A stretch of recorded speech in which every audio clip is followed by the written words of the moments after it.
furniture. Up to 80% off sale items and stand to win 100,000 Home Club points every week. Last chance to get more at the Court's over-the-top sale. Hurry, sale ends 30th August. Only at Court stores or online.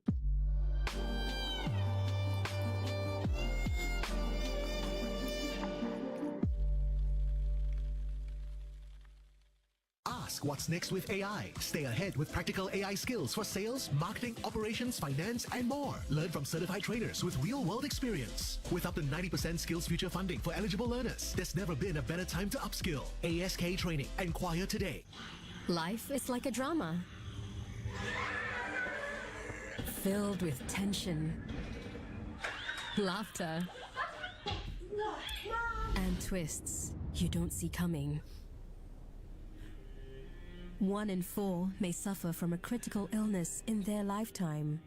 Protect yourself with Singlife.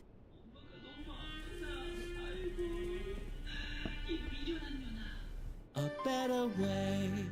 Want the new Samsung Galaxy Z series for $0? Grab yours with more than $2,200 in savings and perks on StarHub. Get more value with extra $300 trade-in bonus. Enjoy more freedom with global roaming and unlimited data. Plus, score more entertainment with a free Premier League annual pass worth $380. Visit any StarHub shop or starhub.com/Samsung today. StarHub, we got you. This segment is brought to you by StarHub.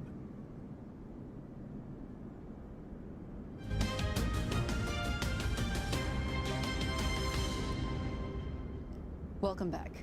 Some firms are considering extra compensation for staff covering colleagues on childcare leave, among measures to cope with potentially longer absences. It was raised at the National Day rally, with Prime Minister Lawrence Wong adding that parental leave should be extended or could be extended further. Businesses say this could also mean the need to redesign jobs. Nadira Zaidi has more.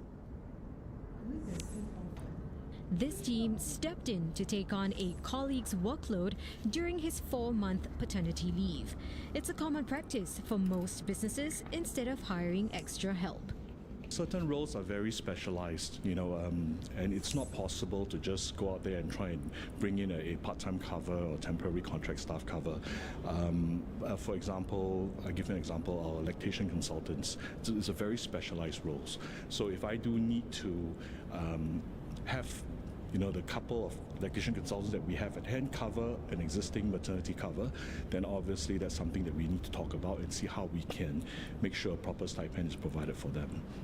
In his National Day rally speech, Prime Minister Lawrence Wong said the government will not rule out extending the current 30 weeks of government-paid parental leave.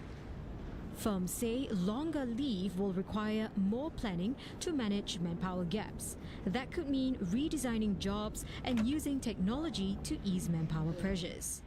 I think Singapore is a place where employers do need to think about how to make best use of the workforce that they have, and integrating AI to take over some of the more routine tasks, even decision making or automation of the process. I think that will help them to free up manpower needed for the higher value added work. It's not an easy task by all means, so employers do need to fundamentally relook at the work processes and where their talent are within the firm, what can these talent deliver when they try to augment them with AI.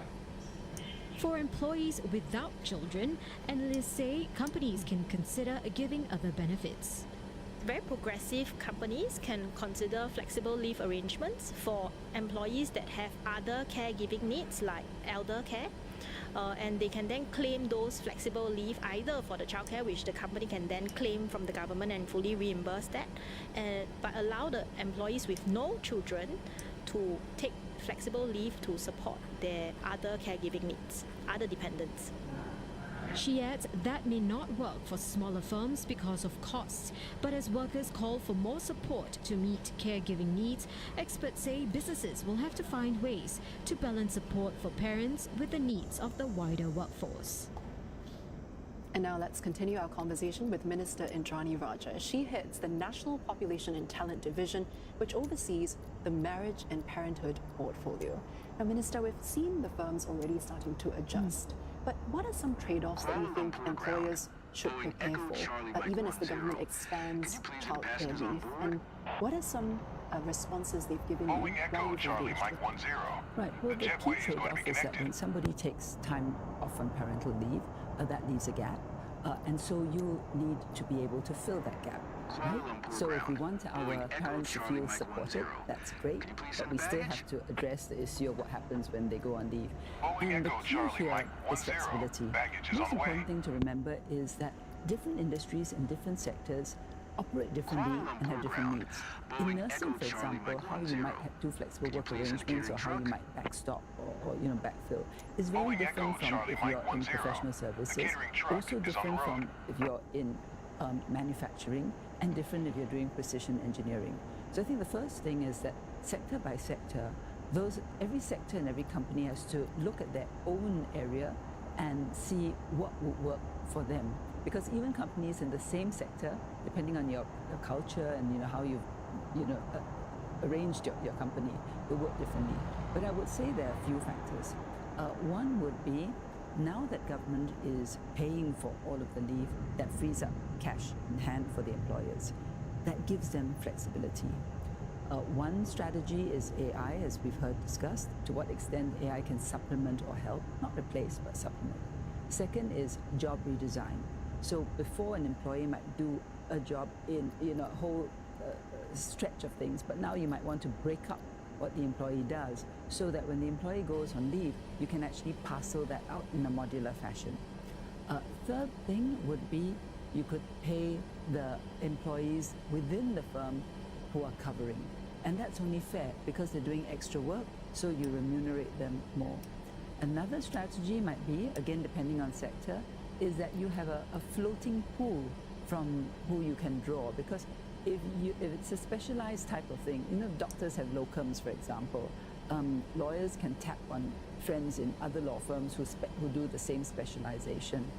So you could have a ready access to a pool of floaters, and after a while, you get used to certain people who cover the temporary positions, and as and when you have a need, you're likely to go back to the same people because they've started to become part of your firm, but in a more temporary way.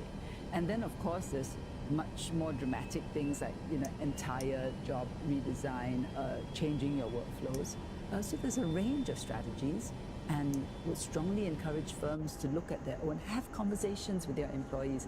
You'd be surprised. When there's a collaborative effort between employer and employees, the ideas that are tossed out can be very creative and, most importantly, meet the needs of both sides. So yes, it's time to explore and innovate and be creative. Yeah, flexibility is key, as you say. Now, before we go, Minister, we know that your work group's full report that will be released next year. Can you share with us any initial findings or any teasers before the report? Not so much teasers or initial findings, but the other pieces of which are work in progress. Yesterday's announcements dealt a lot with the financial part, as you know. That's more in government's control because we can provide the financial resources for that. But the much harder part to do is changing mindsets and attitudes. So workplace norms and culture and practices is an area that we're looking at. We're also looking at support for those with fertility issues. And we haven't even yet begun to talk about education, competitiveness and stress.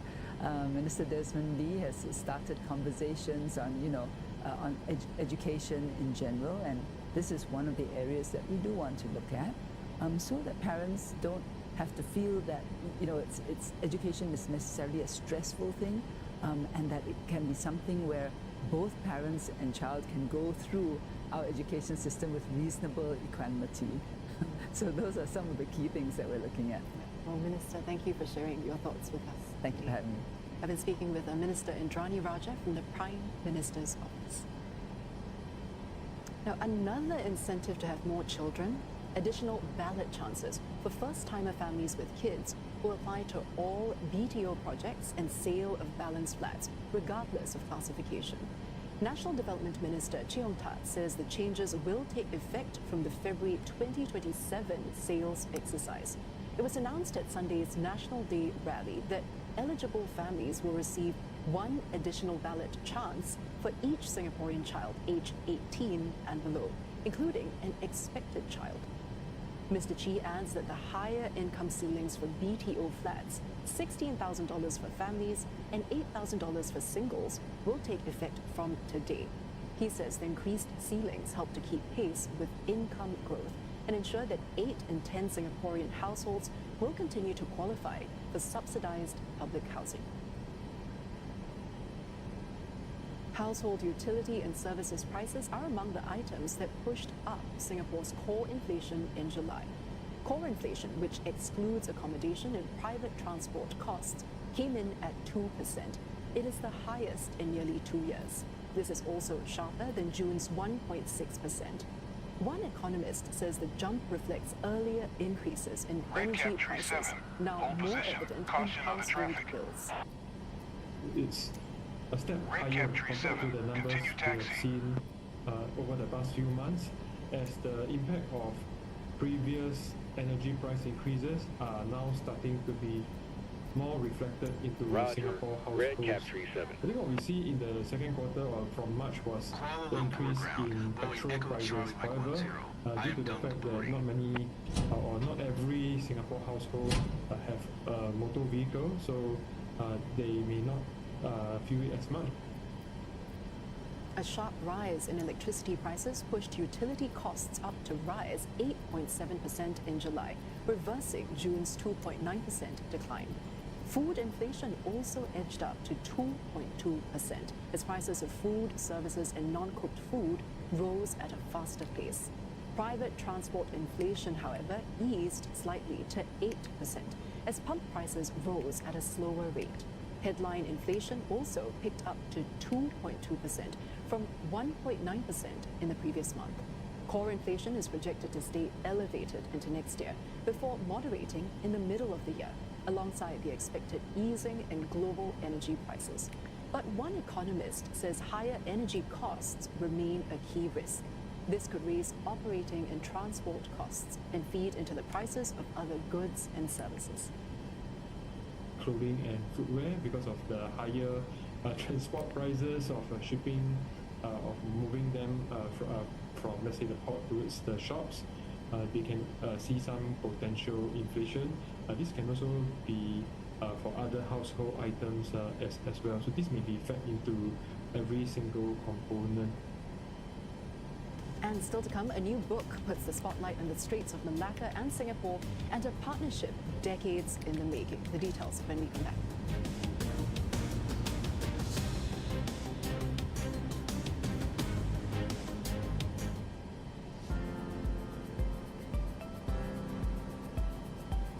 With the continuing situation in the Middle East, the government will provide a second package of support for businesses and Singaporean households. All Singaporean households will receive an additional $300 in CDC vouchers in January 2027. To help with higher utilities bills, the government will provide additional USave rebates. Eligible HDB households will receive $110 to $190 of additional USave rebates in October 2026 and January 2027. There will also be more targeted support for lower-income Singaporean households. The ComCare interim assistance will be enhanced with more assistance of at least $250 per month. More families will benefit from greater flexibility in the income eligibility criteria, and those with greater needs will get more. Businesses will also get more support. Eligible businesses will receive a new SME cash grant of up to $2,500 to help with their cash flow. The enterprise financing scheme for the SME working capital loan and project loan will also be enhanced to increase local enterprises' access to financing. To help with cost pressures, the government will provide targeted relief to eligible stall holders in markets and hawker centres managed by government and government-appointed operators. We believe this is the right response given the economic conditions today. At the same time, we recognize that the global situation remains highly fluid, and if the circumstances change, we stand ready to respond.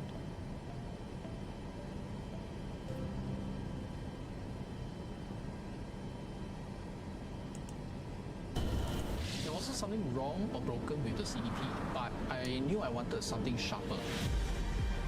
Momo actually gained my trust through my daily use. It gives you a very good visibility of what you're trying to do. After I transferred my shares out of CDP into Momo, instantly I felt a sense of empowerment. Some call it a transfer. We call it your smartest move. With the new digital transfer in, moving your CDP shares to Moomoo is simpler than you think. More discounts, more star buys, and more surprises at the Courts Over the Top sale. Up to 80% off. New star buys every Monday and 100,000 home club points to win every week. Hurry to Courts today.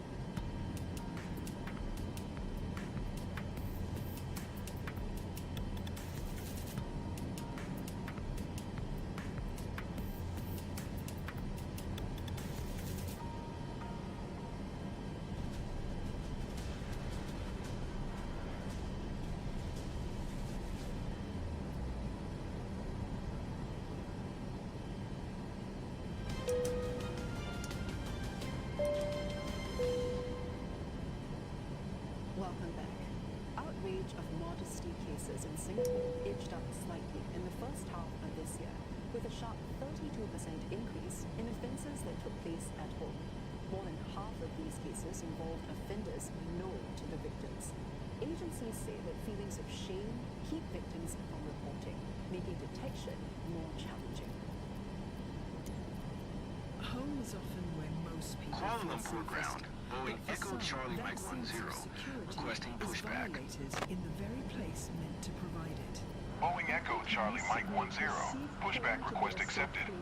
So in terms of some of our defenses, we are not as alert and we let our guard down. And also because a lot of times, these people who appears in our home are trusted people. So again, our guard is let down. We do not expect them to be doing some of these actions. For these victims, they're also the ones who lose the most when offences come to light. They fear breaking up the family, being viewed differently, and even the possibility of leaving their own homes. Most of all, the shame keeps them from stepping forward. So a lot of times I think the victim takes the shame upon themselves. And I feel that it's very difficult then for them to come out to report or for them to work through a lot of these emotions because they have the preconceived idea that, okay, if something like this happened, I am shamed. So if we could do one thing, really is to teach the young children, our teenagers that for these acts, the shame is not on the victim. Kuala Lumpur ground. Boeing Echo Charlie Mike 10, requesting pushback tug to steer the aircraft to left. This is despite a decrease Boeing Echo Charlie Mike 10.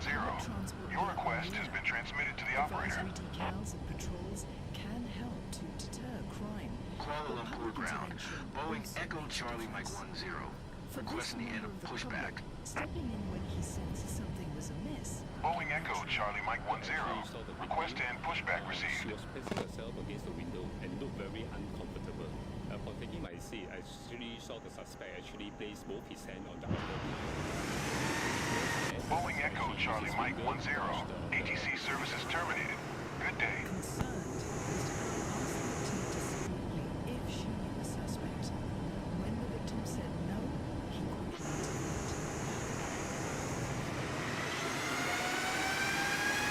Actually told me that I didn't touch her. Please don't get me in trouble. His case is one example.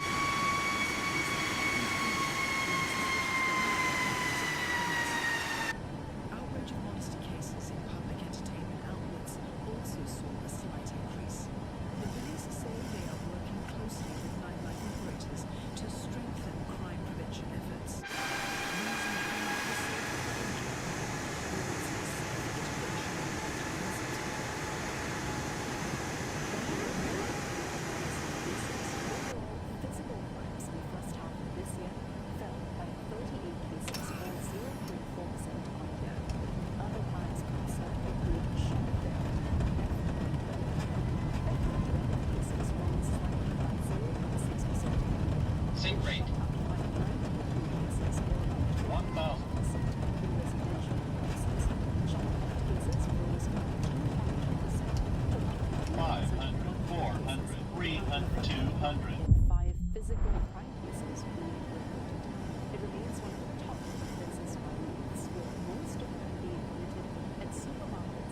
convenience stores, and health and wellness shops.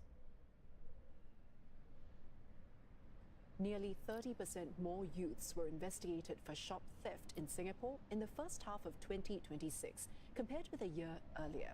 Experts say peer pressure, emotional distress, and instability at home can contribute to such offences, warning that unchecked behaviour could weaken young people's sense of accountability. Authorities are exploring more youth-led crime prevention initiatives. Nikhil Khattar looks into the issue. These everyday items may seem like small things to steal, but more young people are being caught in the act. More than 350 of them were investigated for shop theft in the first half of 2026, just shy of a third more than the previous year. And experts say it's not always about money or curiosity.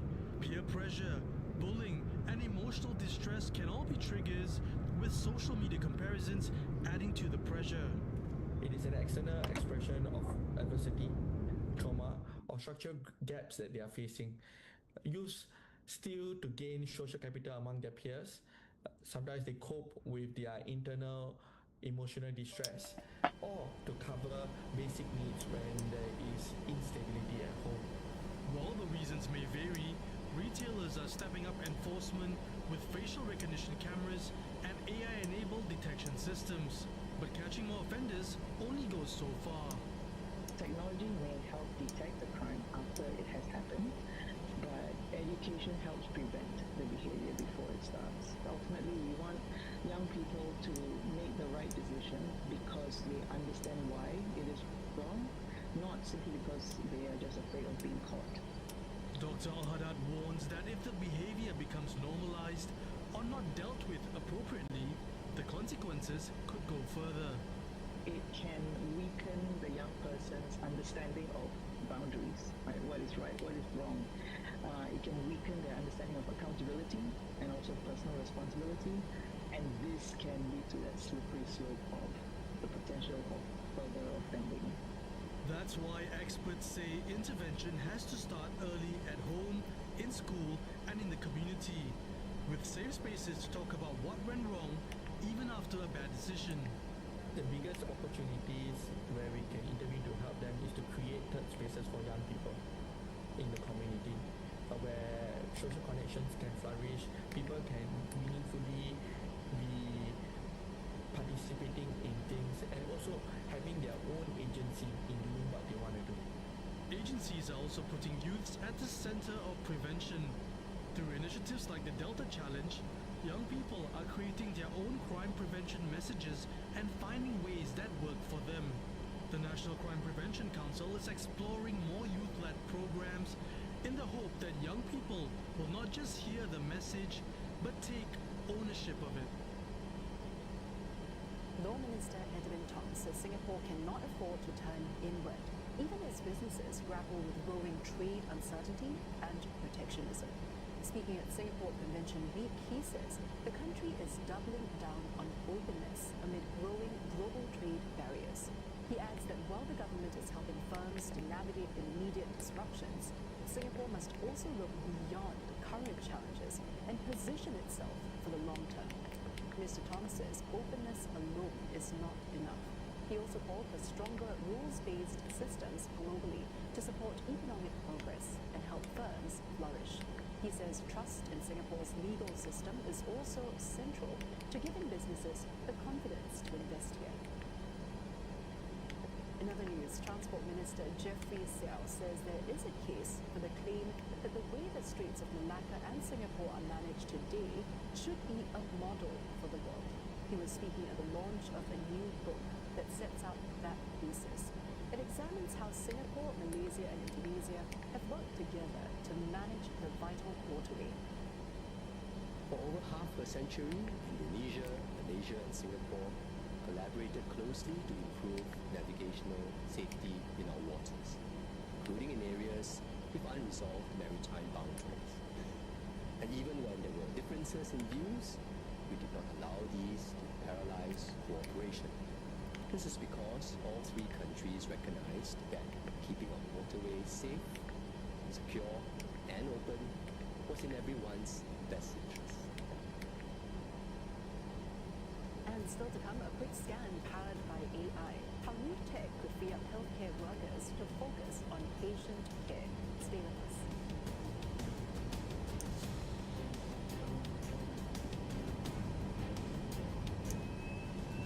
After years in the printing business, I wanted to explore new opportunities. A career coach helped me turn my coding and data skills into a career in AI.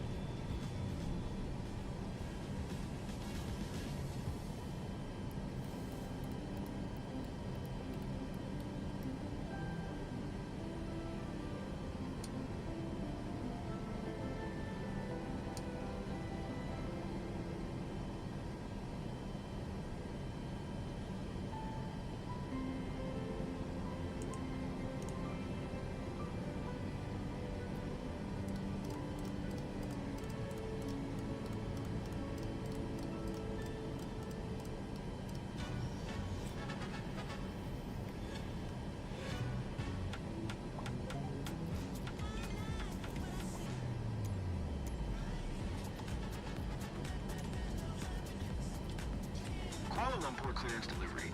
Boeing Echo Charlie Mike 10 ready to copy IFR clearance to Singapore. Enjoy exclusive deals on the latest Galaxy foldables. Boeing Echo Charlie Mike 10 is cleared to Singapore Airport via the RUSB 1 Delta departure, runway 32 right.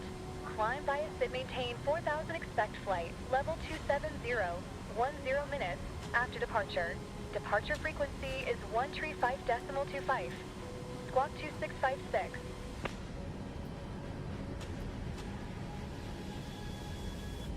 Clear to Singapore via the RUSB 1 Delta departure, runway 32 right.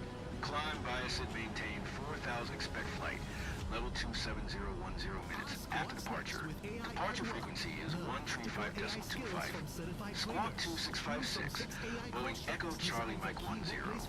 Including sales and marketing, operations. Boeing Echo Charlie Mike 10, reback is correct. Contact ground on 122.15 when ready to taxi. Good day. There's never been a better time to upskill. ASK Training, people first, learning always. Enquire today at Kuala Lumpur ground. Boeing Echo Charlie Mike 10. Gate 2 Alpha. Information India. Request pushback. Discounts on the latest everyday tech. Boeing Echo Charlie Mike 10. Kuala Lumpur ground. Pushback approved. And save more on furniture. Up to 80% off sale items. And stand to win 100,000 home club points every week. Kuala Lumpur ground. Boeing Echo Charlie Mike 10. Requesting pushback. Only at court stores or online. Boeing Echo Charlie Mike 10. Pushback request accepted. To navigate your finances and your world. And to make sense of what matters. CNA 938. News you can trust.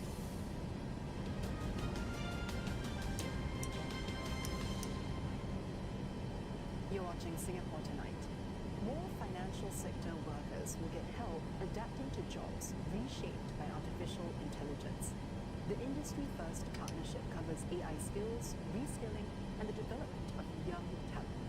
The DBS and the Institute of Banking and Finance Singapore partnership will equip the bank's employees with foundational AI skills. It will include AI governance, responsible AI use, and prompt engineering.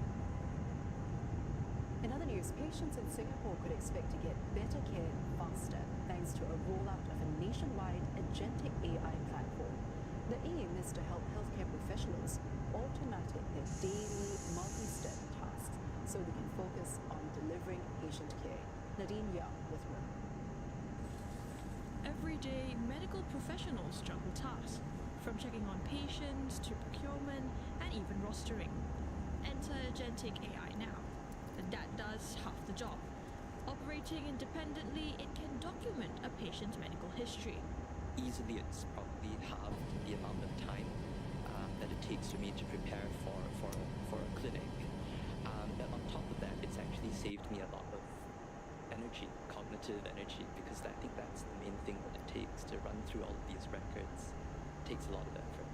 It's one of more than 12,000 agents now made available thanks to the National Health Tech Agency. Healthcare professionals can also create and customize agents with little to no technical expertise required. Developers say there are safeguards in place to make sure any sensitive data, like patient information, are not compromised. We strongly recommend and we have put in place a no identifiable policy, which is above the norm, to ensure that our patients' data are protected. And there's also a series of cybersecurity controls that we put in place for the platforms to secure the environment. As Singapore prepares for a greater AI-enabled public healthcare, Senior Minister of State for Health Tan Kiat Hao says testing, monitoring and governing these systems must grow alongside the tech. That is what it means to build a health system capable of capturing the value of AI.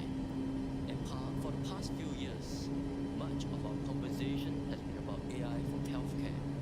The next phase must be also about how we design healthcare for AI. Not designing healthcare around technology for its own sake, but redesigning our healthcare systems to harness AI and realize better health outcomes. Mr. Tan adds that this will go hand in hand with investing more in human judgment to make medical professionals more capable in delivering care. And when it comes to access to social media for the young, Digital Development and Information Minister Josephine Teo says the government is looking to enable teenagers to have experiences that are age appropriate. She was referring to safeguards that could be introduced, something Prime Minister Lawrence Wong brought up during his National Day rally speech. Mrs. Teo shared this during an episode of Current Affairs program Talking Point. I think we are not trying to decide what anyone's Kuala Lumpur ground. Boeing Echo Charlie Mike 10 India. Rated taxi, IFR. Boeing Echo Charlie Mike 10. Taxi to and hold short of runway tree 2 right using taxiway Tango 5 Foxtrot Bravo 8 Alpha 7 Alpha 8. Contact tower on 118.5 when ready. Taxi. Hold short runway tree 2 right using taxiway Tango 5 Foxtrot Bravo 8 Alpha 7 Alpha 8. Boeing Echo Charlie Mike 10. Majority to the time where they can have full access, like all, adults do. Singapore and Ecuador have inked a deal to promote cooperation in areas such as trade, education, and digitalization. Ecuadorian President Daniel Noboa is wrapping up a 2-day state visit to Singapore, the first by a head of state from the South American country. During this call, Singapore President Narendra Ratnam at the Istana, they discussed ways to deepen cooperation in areas such as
once reserved for the colonial elite.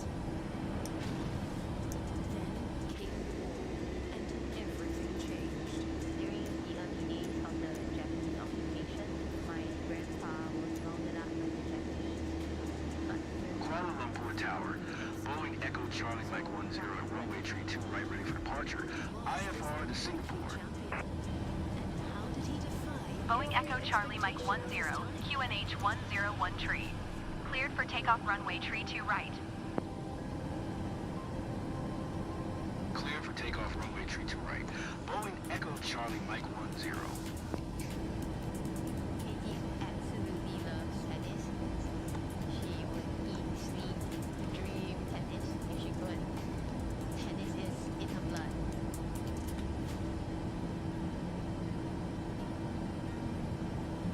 Is that okay? But it wasn't until about 10 years ago that Charlotte discovered just how deep tennis runs in her family. All thanks to her daughter's preschool project. The assignment? Present a family member with an interesting job.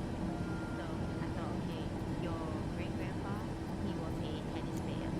And that's something a bit different for a career. Charlotte always knew her grandfather had played tennis. But beyond that, his story was full of gaps, missing records, and half-told tales. My grandpa was a very private man. He never spoke about his achievements, and my family never talked about it or spoke about it.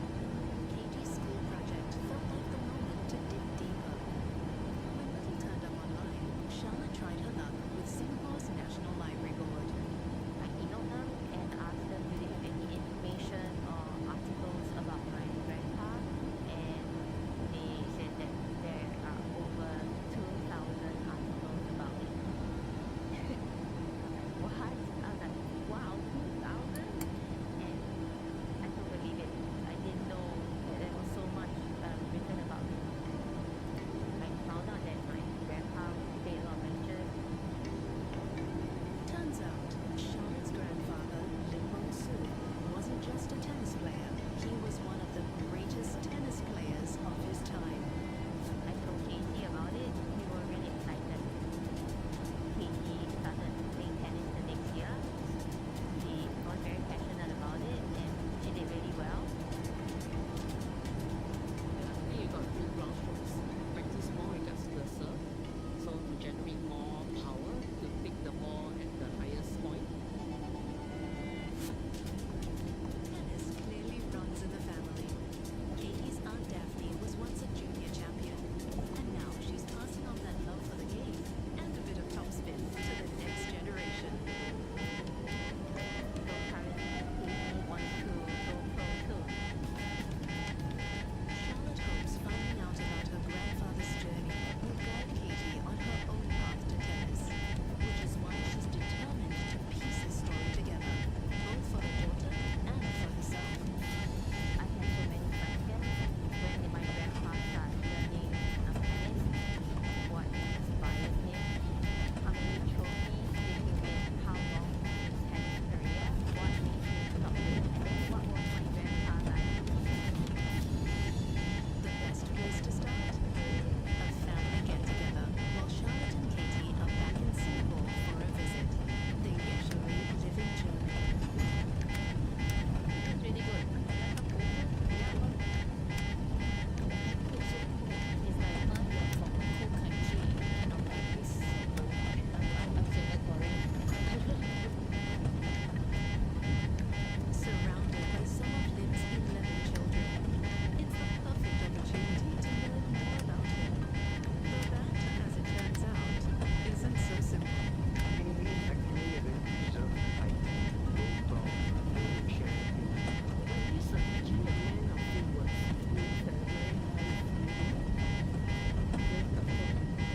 It seems that off-court, words aren't Lim's strongest side.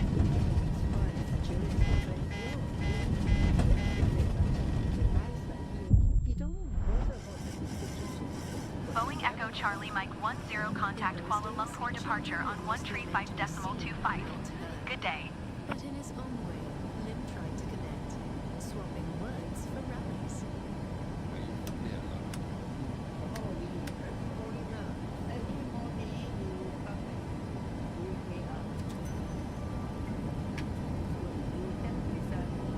One true 5.25. Boeing Echo Charlie Mike 10. Kuala Lumpur departure. Boeing Echo Charlie Mike 10 is at 800 climbing 4,000. Boeing Echo Charlie Kuala Lumpur departure. QNH 1013 radar contact. Continue to Rusbu. Boeing Echo Charlie Mike 10. Climb and maintain flight level 270. Climb and maintain flight level 270. Boeing Echo Charlie Mike 10. Did you know that Grandpa was the biggest tennis player? No, we don't. So we know that he's good because he does so many too. But he's not a show-off type. Did you guys have to clean his trophy? We went out past down and I will finish the whole pattern. Here in it. Here, his 50 trophies are missing. But some of us are doing the theater. I think the Japanese occupation was maybe 15. The family might not recall the details of his career, but there's one haunting episode they've never forgotten from the Japanese years in Singapore. February 1942. The Japanese have taken Singapore. Within days, chaos descends. Violence erupts in the Boeing Echo streets. Charlie Mike 10. Please expedite your climb flight level 270. Suspected of being the most likely to resist, with memories of the sight of Japanese bombs still fresh. Inspected, and may never return. Among them was Lim Bong-soon. For thousands, this was the end of the line. But fate took an unexpected turn for many. According to my family, my grandpa was able to leave because of a letter or a card that allowed him to be excused. Did grandma tell you what was in the letter? Boeing Echo Charlie Mike 10. Please expedite your climb flight level 270. Get up. That letter or pass saved Lim's life, but what it said and where it went remain a mystery. Was it a political connection, a favor owed, or a secret that had to be hidden, even from his own family? For Charlotte, it's one more reason to keep digging, to uncover the truth for herself. But what she finds is not what she expects. Wow.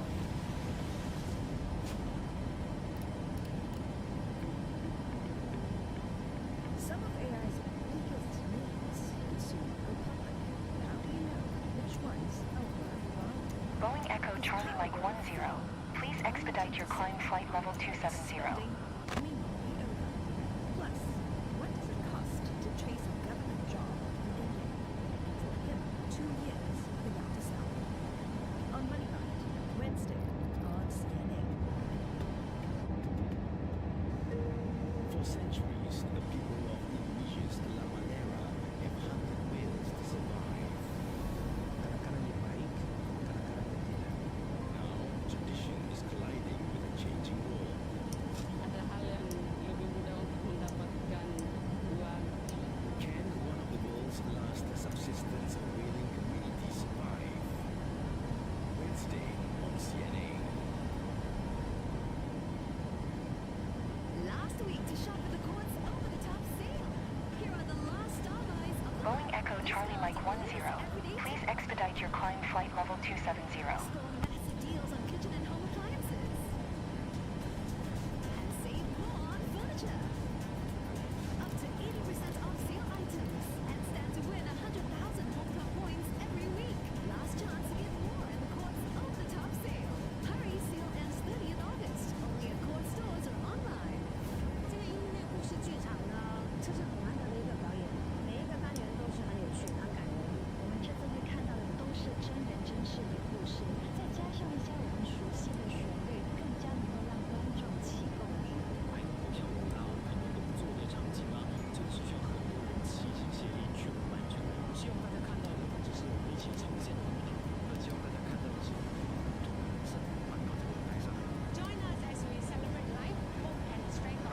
Charlie Mike 10. Please expedite your climb flight level 270. August 30th, Sunday, 8 p.m. Live.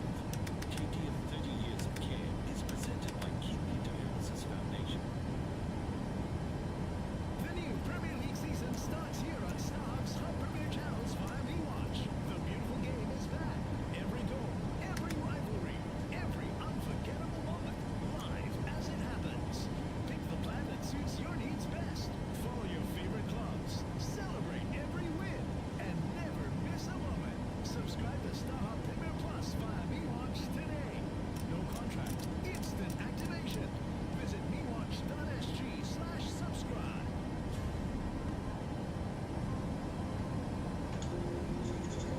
Boeing Echo Charlie Mike 10. Please expedite your climb flight level 270. Remains a mystery. To find answers, Charlotte is looking further back to the years before the war, when her grandfather's name filled the national papers.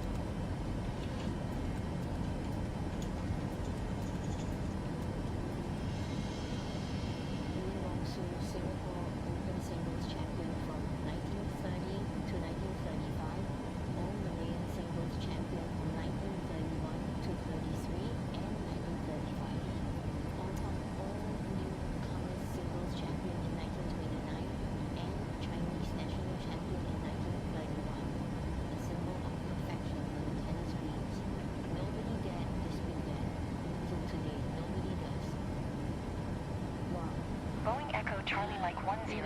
Please expedite your climb flight level 270. Really an emotion. I never knew my grandpa won so many matches and did so much for Singapore. It brings tears to your eyes. Men's triumphs in Hong Kong and China. He was more than a local champion. He was a figure of pride for the Straits Chinese. Charlotte turns to the Straits Chinese Annual, a yearbook of the community's leading figures. Inside, she uncovers something rare. Her grandfather's story in his own words. It says here, the voyage from Singapore to Hong Kong lasted about 4.5 days. The trip was pleasant throughout, except on the second day when the rider had a slight experience of Malay. Boeing Echo Charlie Mike 10. Please expedite your climb flight level 270.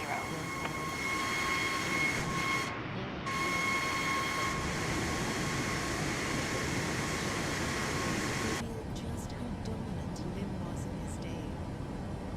There was a big crowd in attendance, estimated in the neighborhood of 1,000. In the excitement, some of the spectators interfered by walking and jumping during the progress of the plane. The next discovery is even more astonishing. His name reappears decades later in the memoirs of Singapore's former president, S.R. Nalan. I once acted as ball boy to Lim Bong Soo, who represented Singapore. I never knew that my grandpa was that big known tennis player in Singapore. Boeing Echo Charlie Mike 10. Please expedite your climb flight level 270. But how quickly he climbed to it. He started maybe in his early 20s, and in a few years, he just rose really fast in the tennis circuit. Digging deeper, Charlotte discovers that her grandfather's turning point came in 1929, when Lim, only 2 years married and father to a newborn, stepped onto the court. Relation to face 196. Singapore's reigning Maintain present champion, altitude. in a match that would define his career. Relation 196. Climb and maintain 1300. To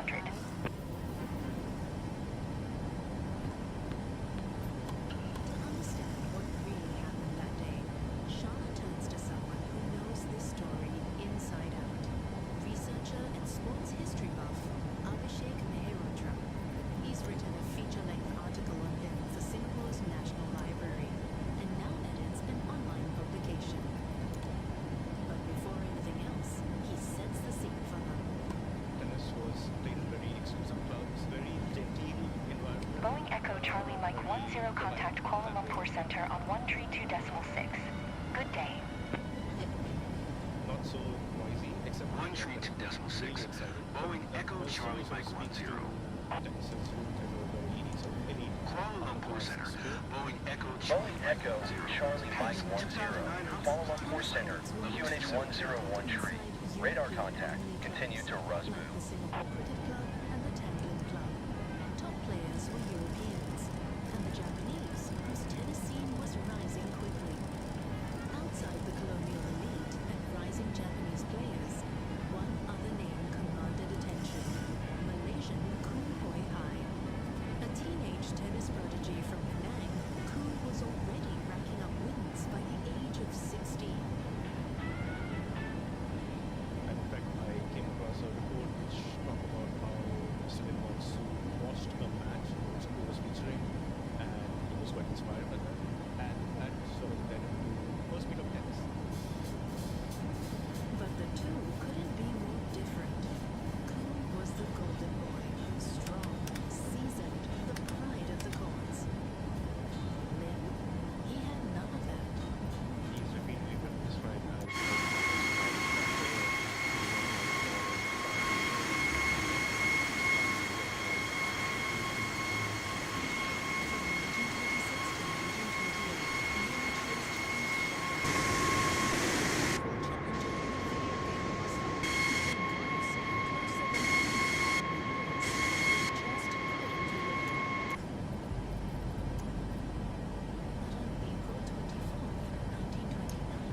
The stage was set for something different.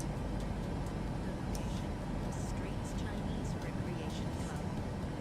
The favorite, unbeaten, unshaken.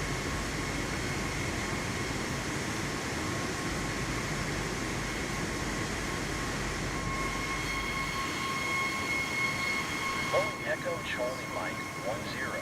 Please expedite your climb flight level 270. Red Cap Tree 54. Maintain present altitude. your granddad seems like he's overwhelmed by the occasion. Maintain present altitude. Red Cap Tree 54. Red Cap Tree 54. Climb and maintain 1400. Khoo storms through the first set, 6 games to none. In the second, he's quickly up 4-2. Climb and maintain 1400. Red Cap Tree 54. But that is when your granddad somehow gets the energy. Boeing Echo Charlie Mike 10. Please expedite your climb flight level 270.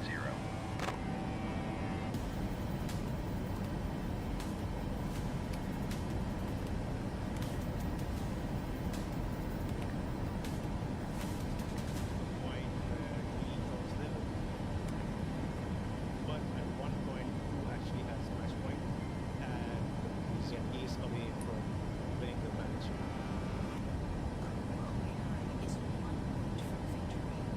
All he has to do is serve the ball past Lim. Red Cap Tree 54. Climb and maintain 3100.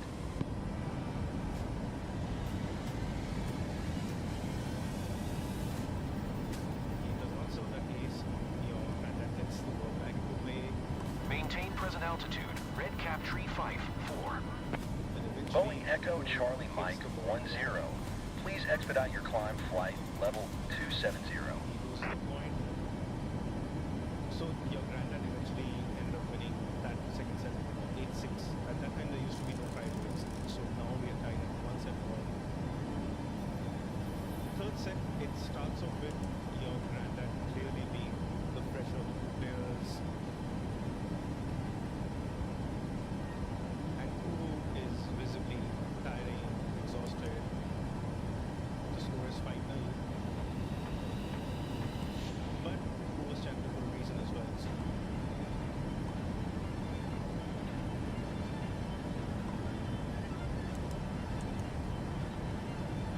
and he wins 2 games in a row. But it holds his nerve. Boeing Echo Charlie Mike 10. Please expedite your climb flight level 270. Wow, okay.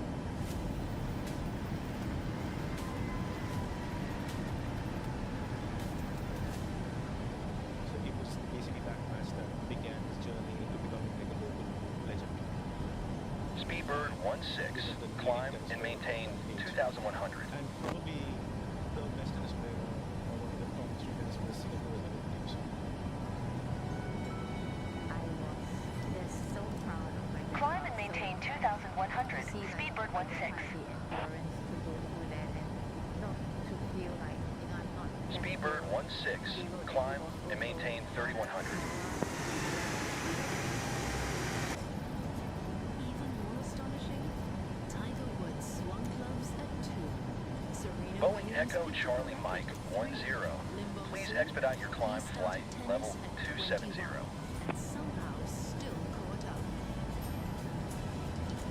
Climb and maintain 3,100. Speedbird 16. Has long wondered, how did a late starter like Lin climb so quickly to the top of Singapore's tennis world? To find the answer, he begins where every story begins, at the start. Southeast Asia is racing for super El Nino. Kami yang seharusnya bisa dipanen akan jadi putih dan ini menjadikan kami rugi. Though a natural climate cycle, this could be one of the strongest on record. And its impact will unfold in unexpected ways.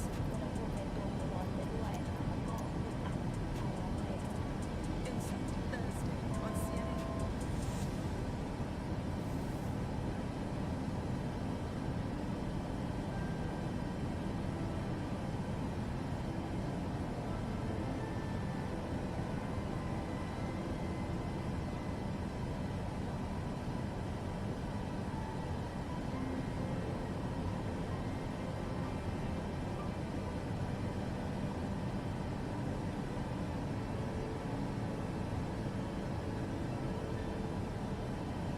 Next on Singapore Hour, find out the best places to enjoy chili crabs. You cannot contest with us. Chili crab became famous here on this little red dot. What not to miss at Singapore's westernmost town. This is the only wedding that is here in Singapore. And the fashion designer bringing a whole new shade of chic to her adopted home. Oh wow, you look so good. You don't want to miss.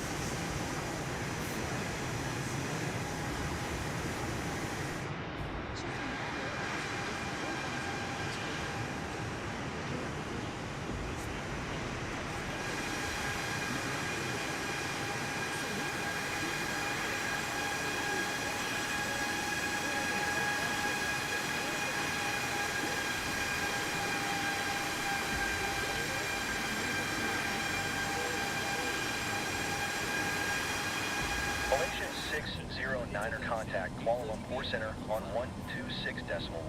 Good day. Available on demand for free on News. Brought to you by Mitsubishi Electric Starlex Aircom. Singapore's largest real estate agency presents 126.1 for Malaysian 609er. Boeing Echo Charlie Mike 10. Please expedite your climb flight level 270.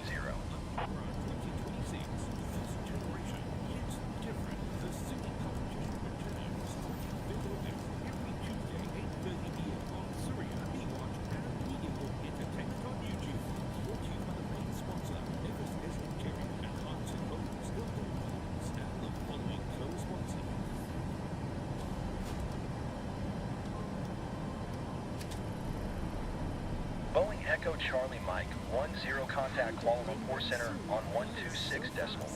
Good day. Sports journalist Abhishek Mehrotra is helping Charlotte uncover 126.1 for Boeing Echo Charlie Mike 10. Kuala Lumpur Center. Boeing Echo Charlie Mike 10 is at 6,600 climb of flight level 270. Boeing Echo Charlie Mike 10. Kuala Lumpur Center. QNH 1013. Radar contact. Continue to topper.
aspiration be considered as part of that same society of the occupying colonial power.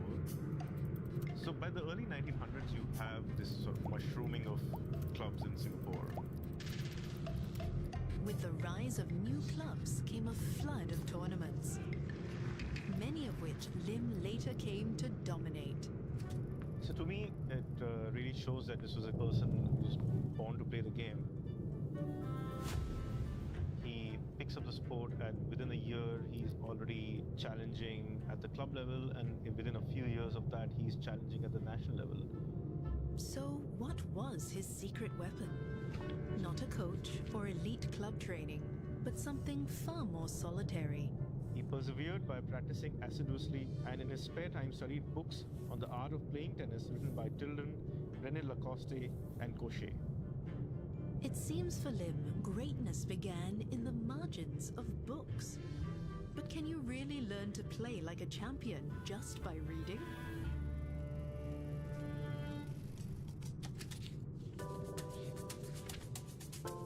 Abhishek has teamed up with tennis coach Darren to see if words on a page can really shape a champion.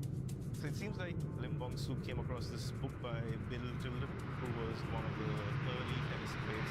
He wrote tips and techniques for folks looking to pick up tennis and those who are down in their career. He was published in 1925. So we fans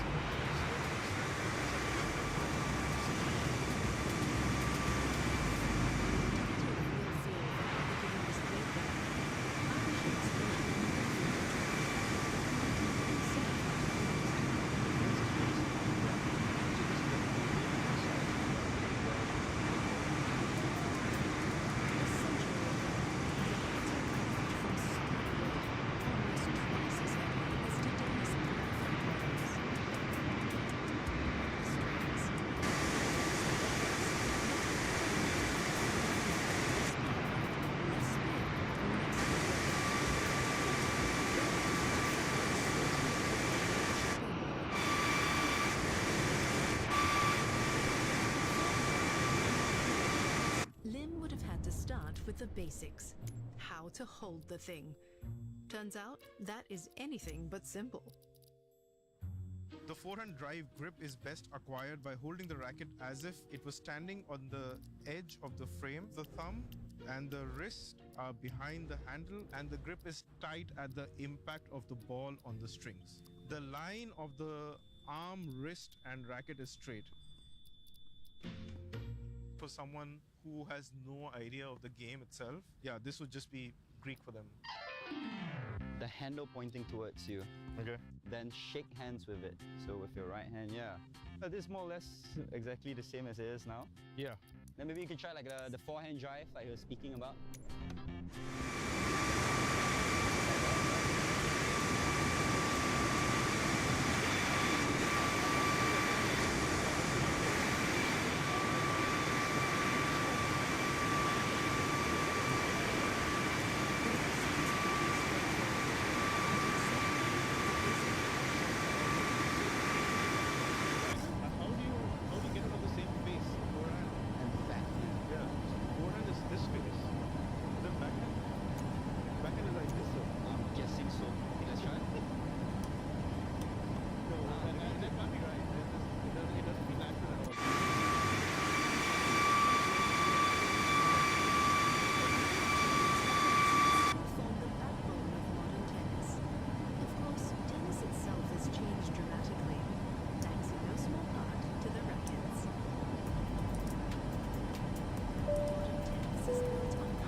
Charlie Mike 10.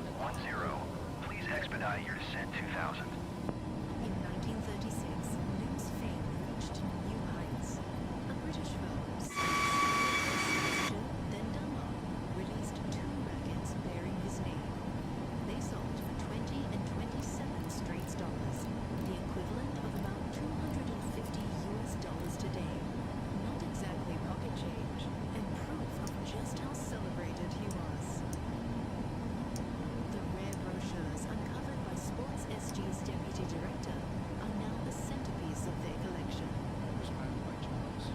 We have a story which includes many, many artifacts which have been collected and left over the years, and it's a challenge because when the items were put in there was no great system. Boeing Echo Charlie Mike 10. Descend and maintain 3000 expect RNAV runway 20. Right approach via nylon transition. Clear to nylon. Descend and maintain 3000 expect RNAV runway 20 right approach via nylon transition. Clear to nylon. Boeing Echo Charlie Mike 10. Unveil people from the past. Boeing Echo Charlie Mike 10. Descend and maintain 2000. The stories of the monsoon because he is a fundamental. Descend and maintain 2000. Boeing Echo Charlie Mike 10. Is very, very important, not just for the entertainment, the information, but because it reflects the nature of society. If you don't understand your society, then it's difficult to make progress. Nick and his colleague Charlotte are back looking for artifacts in the storeroom, which is less an archive and more of a lucky dip. These shelves are filled with Singapore's sporting past, waiting to be rediscovered. It's very much like one of the old-time archaeologists looking through a series of artifacts and trying to make sense of what the place was like, what sport was like in Singapore. Hidden somewhere among 4,000 carefully wrapped artifacts lies their prize, a trophy said to have once belonged to Lim. Any luck there? This might be one. Should we have a look? We were fortunate just the other week we recovered these 2 trophies here. These are actually rather grand trophies with silver plating. The one on the far side actually includes Lim Hong Soo's name 3 times. This was the Bangkok Cup. The other trophy, the Singapore Open, is also etched with Lim's name. Precious relics from a time when local winners were rare.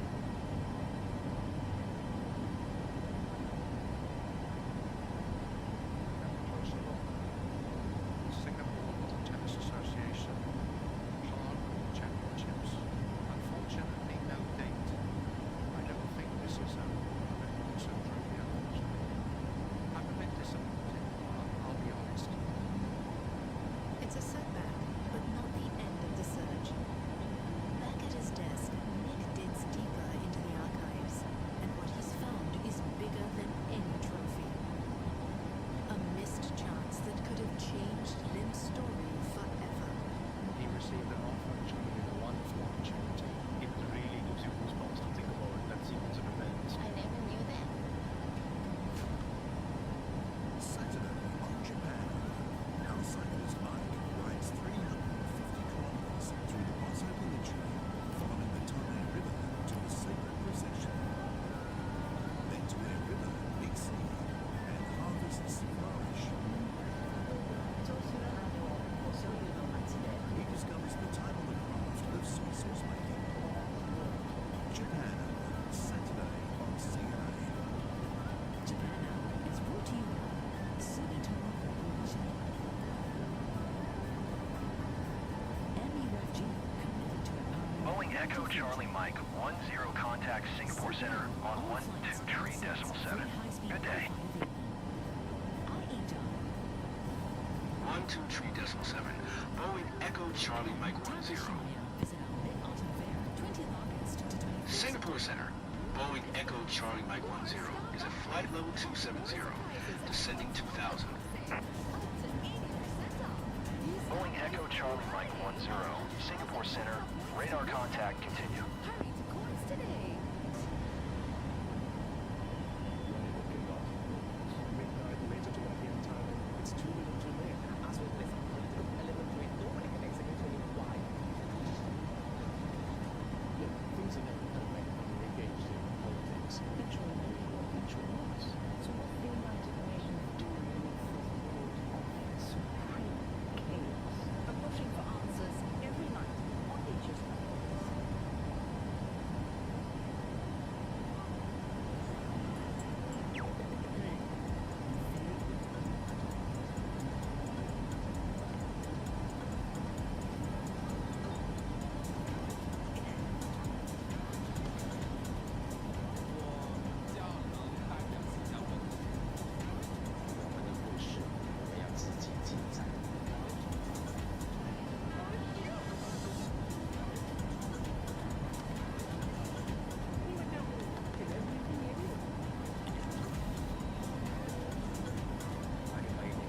and maintain 2300 Turkish 55. Turkish 55 contact Singapore departure on 120 decimal tree. Good day.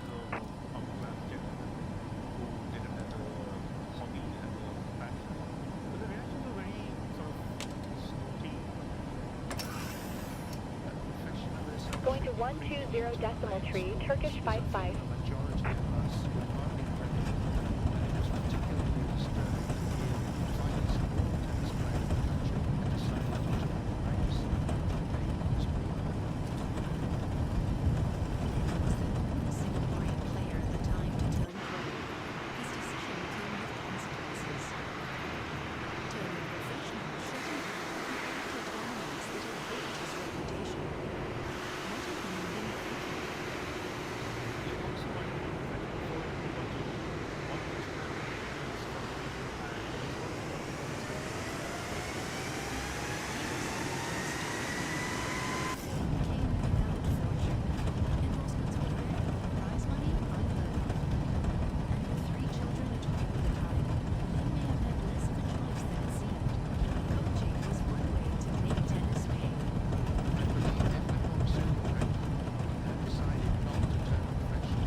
Singapore Center, Turkish 55 is passing 4,300, descending 2,300. Turkish 55, Singapore Center, QNH 101 tree. Radar contact continue.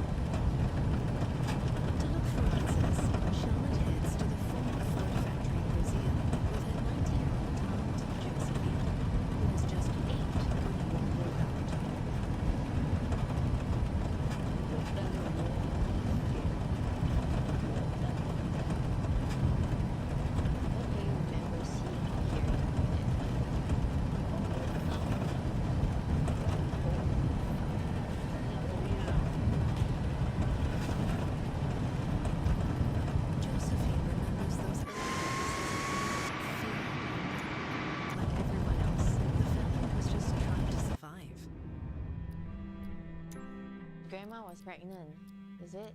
Was going to, yeah, it's going to deliver. Was it hard to find enough food?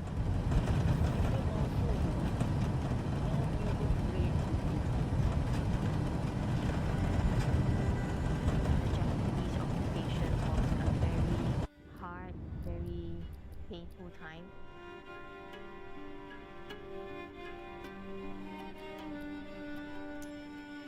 Amid hunger and fear came something even darker. The Japanese singled out Chinese Singaporeans, herding them into mass screenings. Many were executed in what would later be called the Suk Ching Massacre. The Japanese officer will say, those with spectacles, stand this up. Those without spectacles, stand this up. Those with spectacles are all the learned fellows, so they take them away. Slaughtered. Those who are government servants looking for these race actors, so they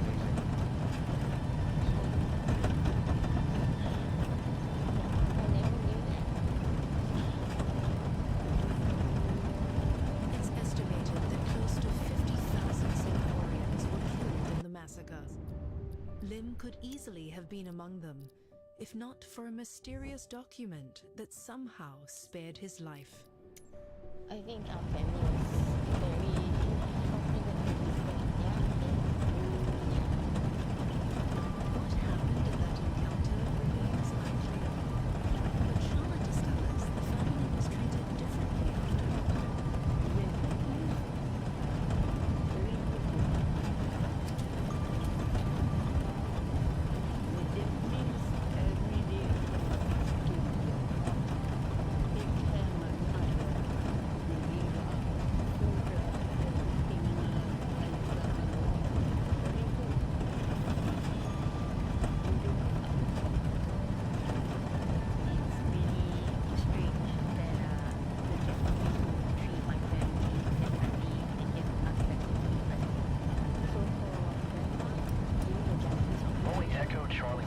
Keep speed not above 220 knots. Keep speed not above 220 knots. Boeing Echo Charlie Mike 10.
Singapore Center, radar contact continue.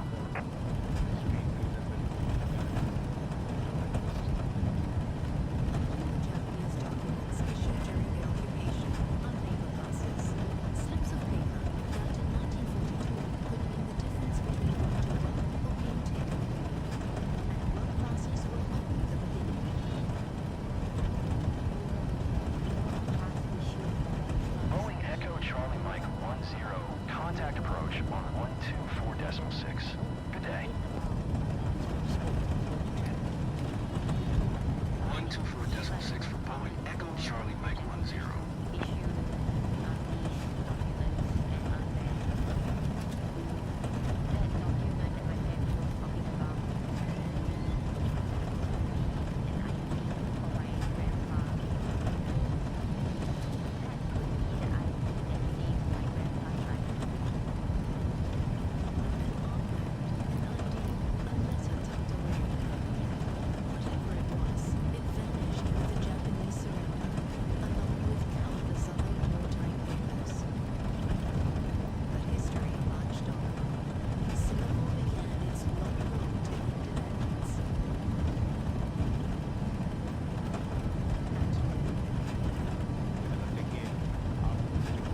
Singapore Center, Boeing Echo Charlie Mike 10 is at 10,700, descending 2,000. Boeing Echo Charlie Mike 10, Singapore Center, QNH 101 radar contact, continue to nylon. Boeing Echo Charlie Mike 10, contact approach on 124.6. Good day. 124.6 for Boeing Echo Charlie Mike 10. It's his family who are determined to keep that legacy alive. After years of keeping his trophies safe and polished, the family are entrusting them to Nick and Teresa.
947. Climb and maintain 2,000.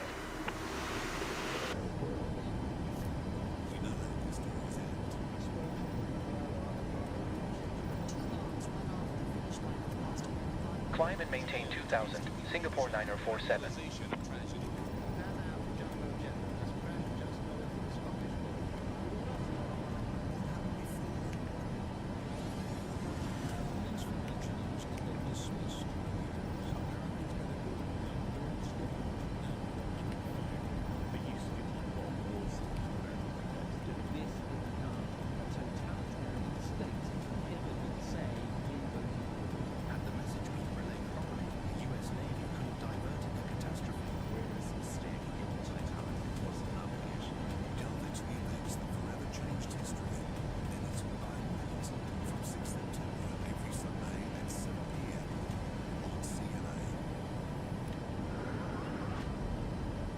Singapore 947, contact approach on 126 decimal tree.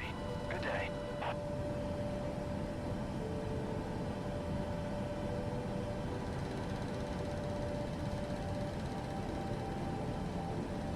.126 decimal tree for Singapore 947.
Singapore Center, Singapore 947 is at 8,600 descending 2,000.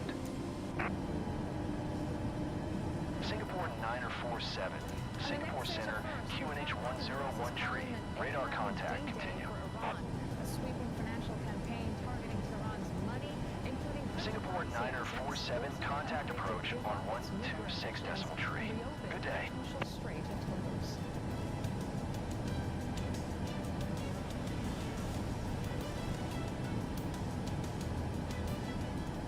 Going to 126 decimal tree, Singapore 9047.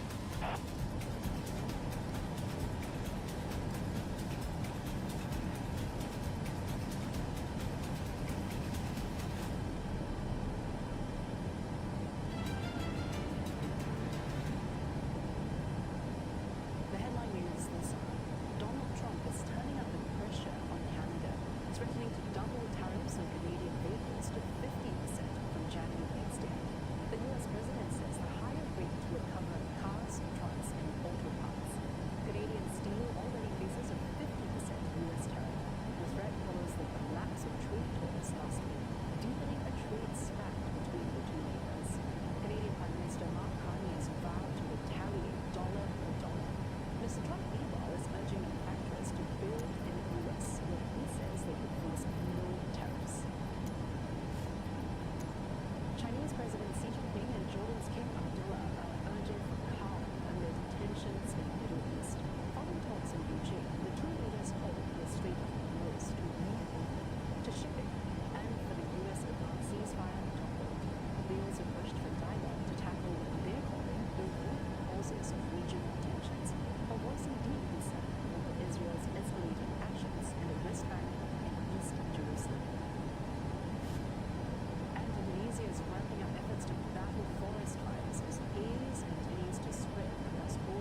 China's moon ambitions have hit a snag. The Chang'e 7 mission postponed after launch conditions weren't met, less than 2 weeks after a Long March 7 rocket exploded shortly after liftoff. And Washington is just hours away from unveiling what it calls its toughest ever sanctions on Iran, also targeting those who trade with Tehran. Beijing vowing to defend its interests at all costs. And Taiwan concludes month-long probe into smuggling of AI servers, indicts 9 people for illegally exporting high-end servers packed with NVIDIA chips to China.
Charlie Mike 10 is passing 3,000 descending 2,000. Boeing Echo Charlie Mike 10, Kuala Lumpur Center, QNH 101 Radar contact continue.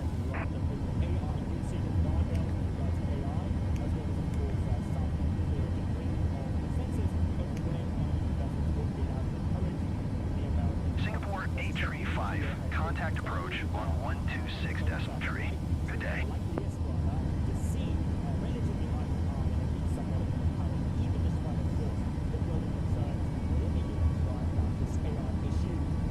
Going to 126.3, Singapore 835.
above your assigned altitude. Descend and maintain 2000 QNH 101 tree.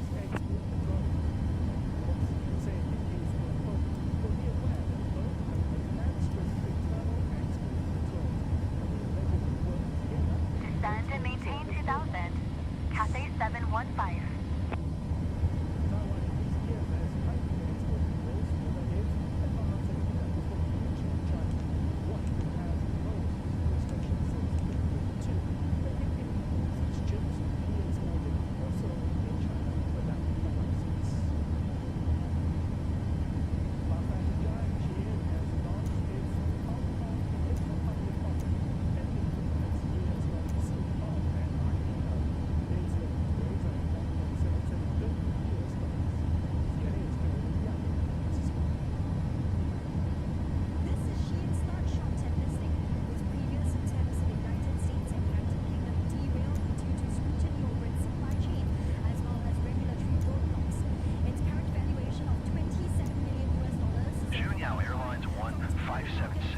Climb and maintain 2000.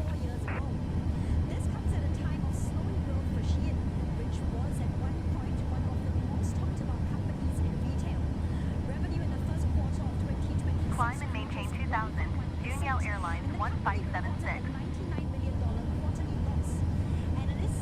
Juneyao Airlines 1576 contact Singapore departure on 13.2.15. Good day. Questions also remain about how Shein can keep growing, with the US ending a policy allowing billions of dollars of low-cost imports to enter the country duty-free, and European authorities 132.15 for Juneyao Airlines 1576. One analyst expects retail investor appetite to be Cathay 715 contact Singapore approach on 119er decimal tree. Good day. and momentum that attracted massive oversubscription.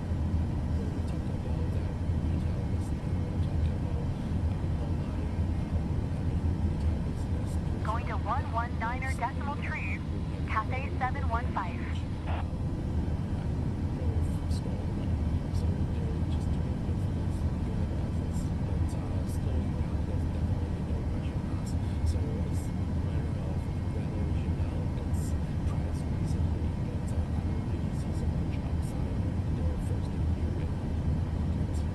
Response to Shein's IPO has been mixed on social media. On Xiaohongshu or Red Note, a recent poll showed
can now be performed by anyone with access to an AI tool, and that is especially true of software engineering and certain types of multimedia creation. So if your role is narrowly concentrated in these areas, it's very likely that all what you do is being taken over by AI. Chinese tech giants have also been cutting tens of thousands of jobs, partly due to 1,000. Sink rate. uncertain. Chinese smartphone makers are being unveiled a new processor chip today, a year after it launched its first as to the flights. Rivals Apple and Samsung are quickly developing its own chips. The X-Ring OE use lines of CPUs. Chip makers 3 nanometer technology. It's expected to pass down its upcoming flagship phone with the company targeting to deliver 100,000 units.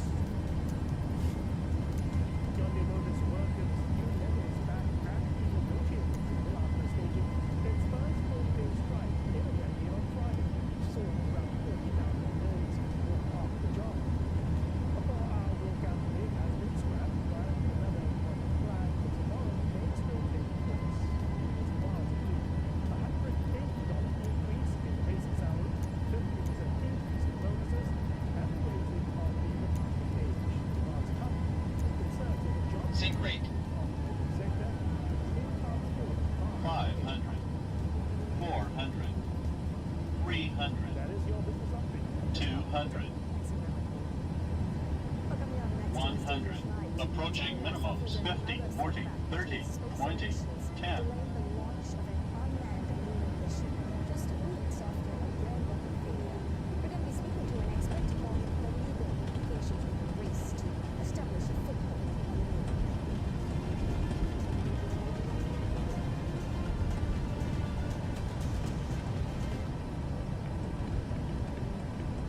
Some of AI's biggest needs concern the public. How do you know which ones are worth buying? His power bill fell by 90%. His spending may not be over.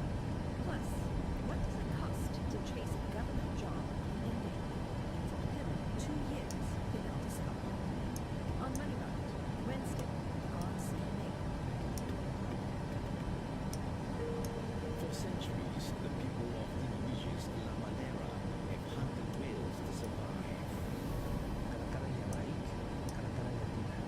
Now, tradition is colliding with a changing world. Ada hal yang lebih mudah untuk mendapatkan uang. Can one of the world's last subsistence whaling communities survive? Wednesday on CNA.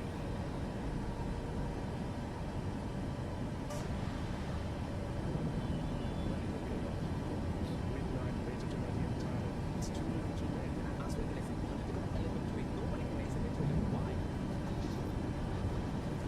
Look, things are not perfect. Politics, nature, nature wants. It's all imagination of doom. So But pushing for answers every night on Asia's Southeast Asia is racing for Boeing Echo Charlie Mike 10 is passing zero climbing 2000. Boeing Echo Charlie Mike 10. Approach. QNH 1013. Radar contact. Continue.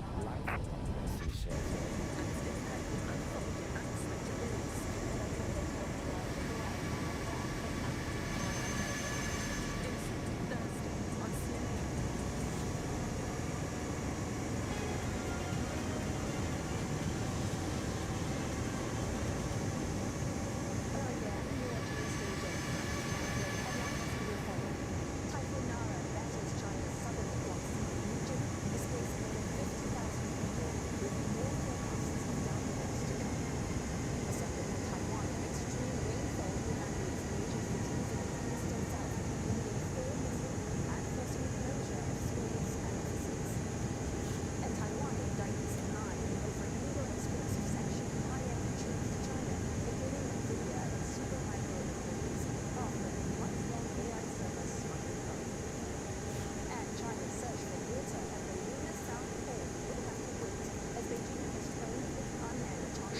ground.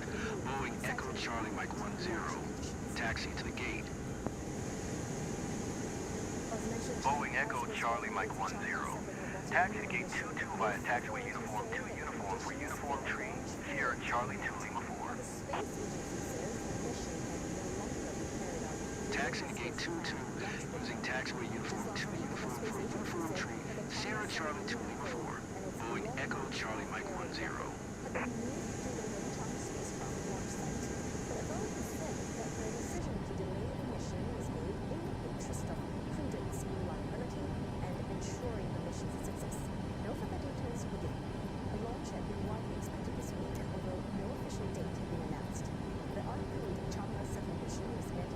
For water at the moon's south pole, part of Beijing's push to land astronauts on the moon before 2030. Well, the delay is also having an impact on some businesses in Wenchang. One hotel we spoke to says it has received cancellations for 20% of its rooms since the postponement was announced. It says that refunds will be offered to some affected guests. This beach in Wenchang is popular among space enthusiasts and tourists to watch rocket launches. And there was plenty of anticipation this time around. In the area, hotels and guest houses were preparing for an influx of people. But over the weekend, we heard from some local businesses that the rocket launch may not go ahead as expected, and this was before the official confirmation by authorities on Sunday night. Now, this area would typically be packed on launch day. And this time around, many families taking advantage of the school summer break to travel here to watch the rocket blast off. Instead, the crowds are missing and the launch pad stands empty. 还是多少有点遗憾吧，因为我们上周六就坐船特意过来了，因为坐船光过船就过了5个小时，所以过来会觉得发射不了了。但是我们今天也很早过来了，是想看一下那个火箭能不能转运到进去，让带小孩看一下火箭。他很喜欢天文的，但是他没有看到实物的火箭，所以就想让他过来体验一下。我觉得这个是完全可以理解。如果说是我们要冒这个险，应该提前请的出口也非常设想。所以对这个对我们来讲，虽然这次没有看到是一个遗憾，但是这个从我角度来讲，这也是非常难得一遇的一个状况啊，尤其随后还会有这个我们所谓的这个回撤。The delay comes 2 weeks after a long March ceremony rocket carrying a communication satellite failed following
isn't the only one, that's sort of looking up, having these ambitions on the lunar South Pole. How much of a race Singapore is now ground, developing Boeing over Echo who Charlie gets Mike there, 10. who gets Could you access please to hit passengers resources on board? like water and ice, for instance? Boeing Echo Charlie Mike 10. The jetway is going to be connected. I mean, I have a role at the United Nations where I'm chairing the discussions where actually with all of the countries in the room, including the two that you mentioned, but many others as well, 110 countries, we are looking at putting together the principles for future activities that might involve space resource extraction or utilization. So there's a lot of work being done. Of course, geopolitically, there is rhetoric about, we want to be the first. There's a great deal of national pride involved. But these are incredibly complex missions, and they involve as much cooperation as they do competition. I mean, just witness the Changi 7 mission itself. There are payloads from many other countries, including from an American NGO. So that's an essence of how interrelated the technologies of different countries are. Of course, countries would like to be the first. They would like to say they're the first. But, what people are looking to achieve in the future will involve knowledge from many, many missions. Each mission allows us to learn more. If the Changi 7 mission ultimately succeeds, we will learn more, and that will help not only the Chinese, but it will help other countries as well, including the Americans and many others, in the way that they move forward. We need to understand the science. We need to understand the geography and the topography. We need to understand what is there. We need to understand what the hazards are, because there are many challenges. And so, of course, at a geopolitical level, at a rhetoric level, people might talk about a race, but I think race is the wrong way of looking at it. Every time you have a race, then that doesn't necessarily encourage long-term programs, because once someone is perceived to have won a race, then they move on to something else. Rather, this is a long-term adventure, endeavor by humanity. Countries like China, like America, and many others have wonderful technology to contribute, and with an understanding of the mix of questions and answers that technology provides us with, will we be able to move forward? So that, brings us to the bigger question of who gets what. You have the tough task at the UN, trying to set the rules around all these space resources. But how do we prevent this idea and mentality that, if I get there first, effectively this belongs to us? Yeah, well, firstly, the existing law and all of the countries state all the time that they subscribe to the existing law. The existing law doesn't allow territorial claims. We all understand that. Those countries that have planted flags on the moon, for example, don't do that by claiming territory. They do that as a source of national pride. Now, when you talk about resources, of course, that adds a complexity to it. But as I said, the community of countries have decided that we need to build on the existing law with a fundamental set of principles. Principles around safety, around sharing of information, around compliance with international law, around cooperation. Of course, with those principles in place, if we can get them all to agree, and we're making progress. Consensus is difficult, but we're making progress. That will still allow them to compete. Of course, there's competition, but if you have competition on the basis of an agreed foundation that is designed to maximize the benefits of any activities and minimize the risks and ratchet down the tensions, then you have the greatest possibility of, one, success, but two, promoting peaceful and sustainable activities and understanding more about what humans and what their role is in the universe, and understanding more about science and everything else. All of those activities will build on each other. These things cannot be rushed. They're very complex.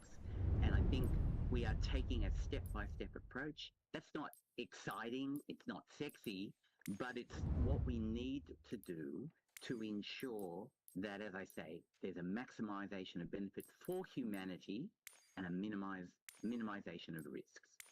So if we bring this back to our part of the world, East Asia, that's the name of a bulletin after all. So Japan and South Korea and others, you're also developing their own space capabilities.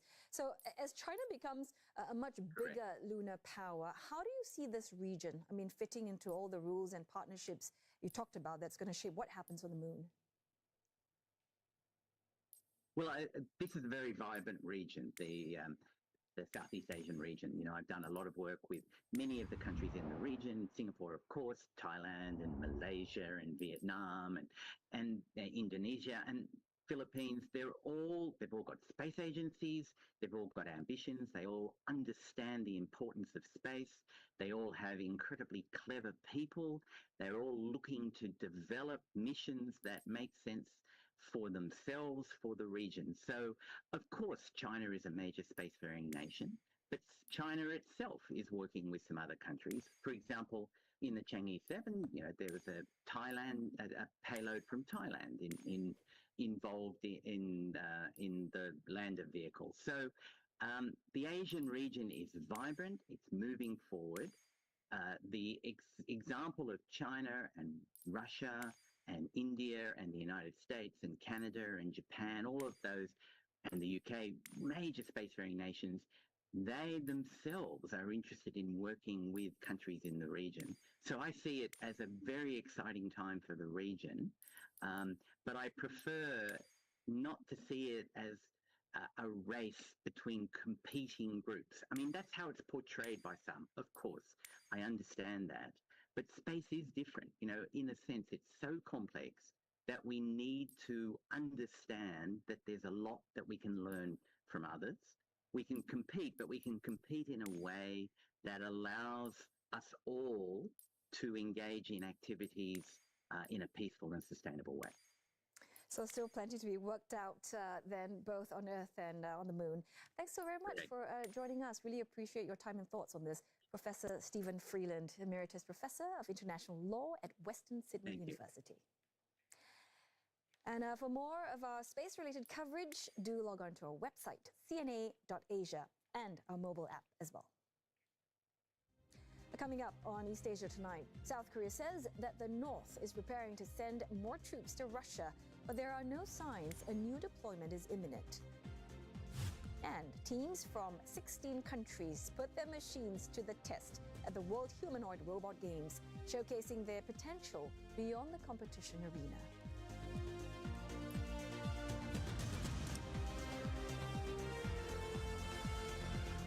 Next on Singapore Hour, find out the best places to enjoy chili crabs.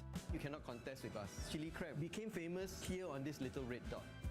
What not to miss at Singapore's westernmost town. This is the only operating dragon left in Singapore. And the fashion designer bringing a whole new shade of chic to her adopted home. Oh wow, you look so good. You don't want to miss Singapore Hour, Friday on CNA. When sales, inventory, payroll, and operations are scattered across different platforms, Series brings them into one connected system that you can access from wherever you are. Book a demo at series.mccoy.com.sg today. CNA 938. News you can trust to start your day informed, to navigate your finances and your world, and to make sense of what matters. CNA 938. News you can trust.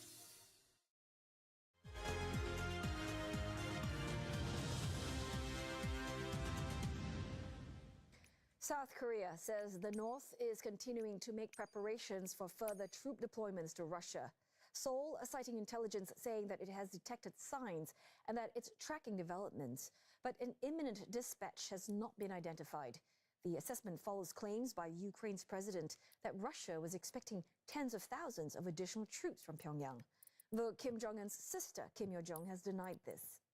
Seoul says that North Korea has continued to supply Russia with weapon systems, including short-range ballistic missiles. And it's also estimated to have supplied Moscow with more than 15 million rounds of artillery ammunition. South Korean intelligence officials add that North Korean missiles used in Russia's war on Ukraine may have improved in accuracy. Based on recent battlefield data, they expect Russian technical advice and component support have helped advance the North's missile capabilities. Now, officials warn that the experience Pyongyang is gaining in the Russia-Ukraine war could increase the military threat facing South Korea. And earlier, my colleague Paul Sung spoke to Grant Newsham from the Japan Forum for Strategic Studies about growing North Korea-Russia military ties. And he shared how combat experience in Ukraine could make Pyongyang a more dangerous adversary. Well, anytime you've got some real combat experience, and particularly if you live to tell about it, it makes a military better. And there's a psychological aspect to sort of military capabilities. And now that the North is finally getting some fairly large-scale experience in actual combat, that has, as I said, has a psychological effect, but also where you can go test your drones, your ballistic missiles. You can figure out how to use them better in real combat conditions against a real good adversary, the Ukrainians. That's very helpful. You can make the adjustments necessary to make it more effective. Ballistic missile is as well, which the North Koreans are supplying and operating apparently, that you can get the targeting better, you can get the payloads better. So this real world experience allows the trial and error. That is how you actually get better as a combat force, and anytime you can get it, that it's a good thing from your perspective. So the North Koreans are no longer really sort of a laughing stock that they were, say, 10, 20 years ago. This experience is something they will sort of translate into real capabilities on the peninsula. I think the allies, the South Koreans and the Americans, will still prevail, but it could be a lot more costly than would otherwise be the case. And looking ahead, what worries you most about the military relationship North Korea and Russia are building? The biggest concern I have is that it is turning into a genuine operational capability, where the North Koreans are able to bolster the Russians so that the Russians can cause trouble in Ukraine and beyond in Western Europe, and vice versa. The Russians can help the North Koreans so that they're more of a threat in their region. And keep in mind, the North Korean missiles already can reach parts of the United States, and from now it's just an engineering problem where they get longer range and better accuracy. But even more so, I'm very concerned about China's role in all of this. North Korea could not do anything to support Russia without China's approval, and that has always been the case. North Korea wouldn't exist without China's support. So China is using North Korea as its proxy, as it always has, but it's much more able to exert influence in the region and potentially beyond.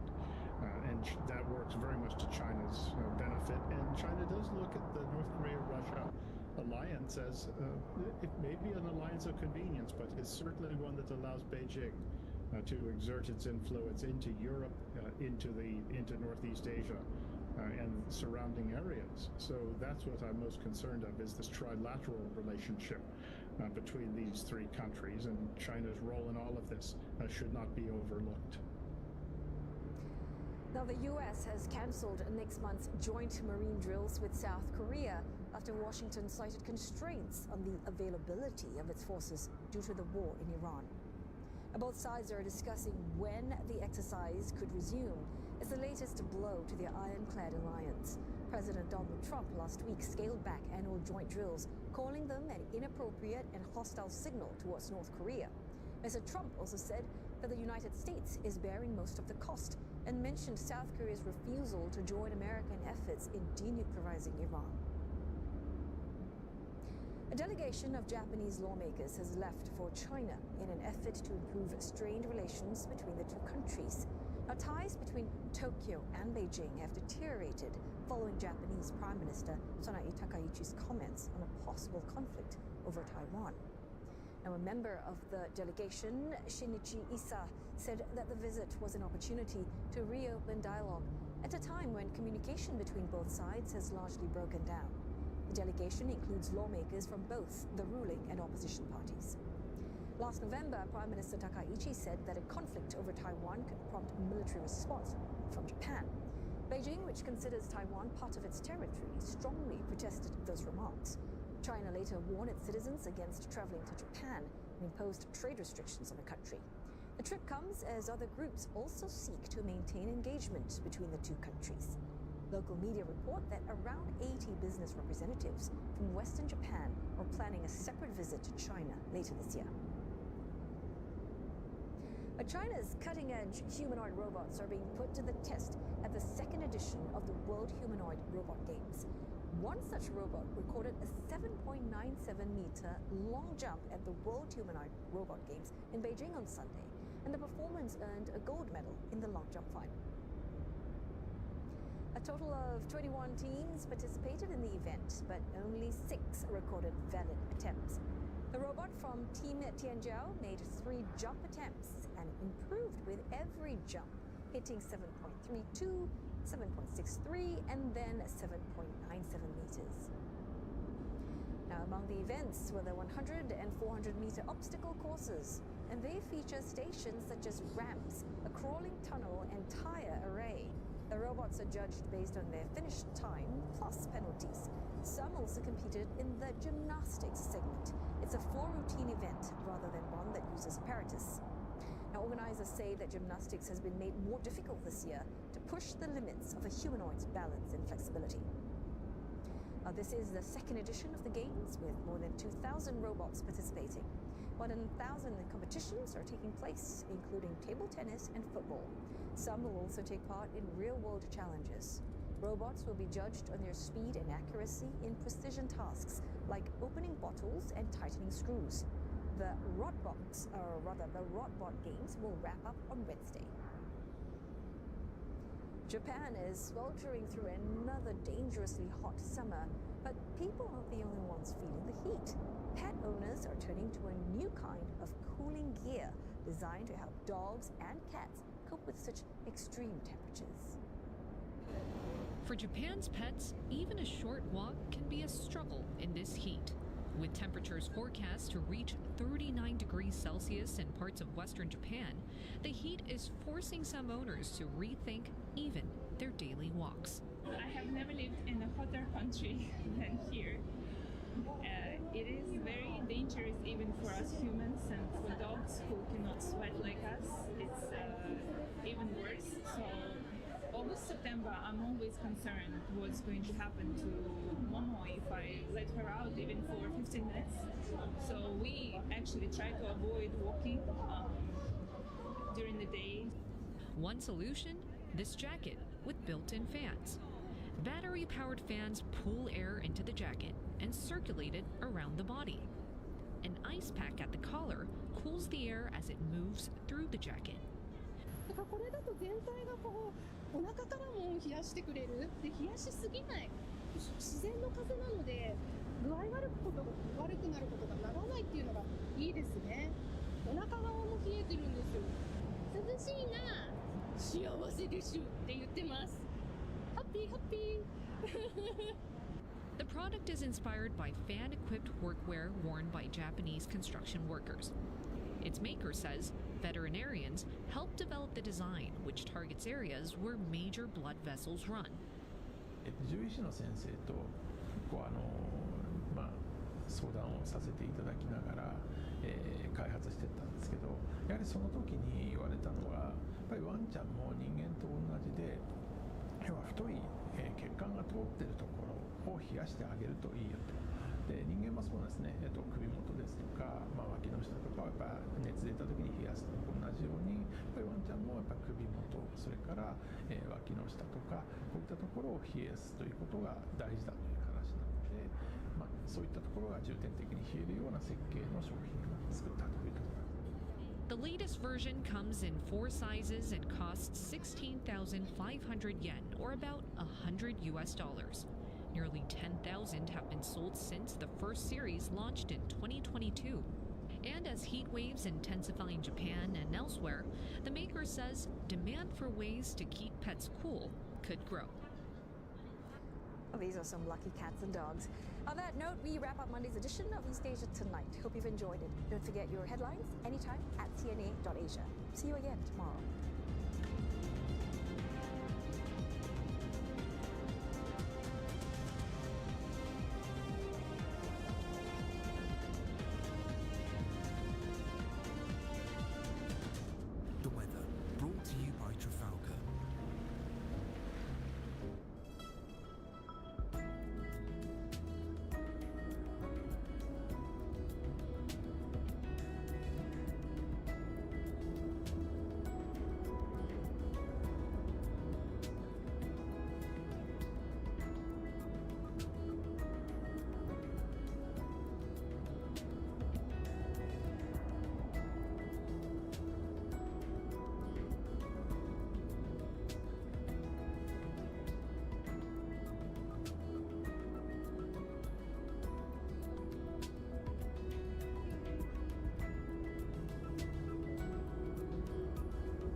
Feel Africa come alive. See the wild, feel the wonder. Tour Africa differently. This program is available on demand for free on MeWatch.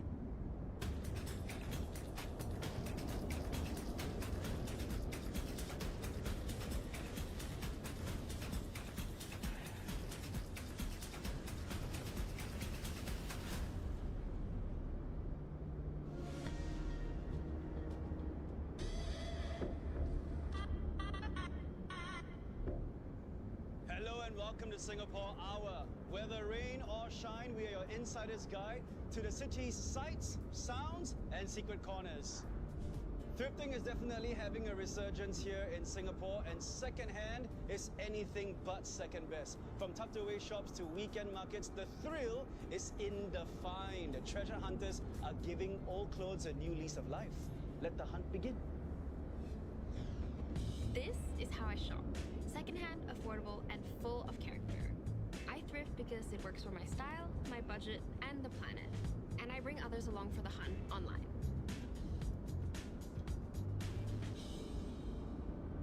Singapore's thrift scene is growing. Most of us are looking for pieces that actually say something about who we are and what we care about. So today, I'm taking you around the city to some of my favorite thrift spots.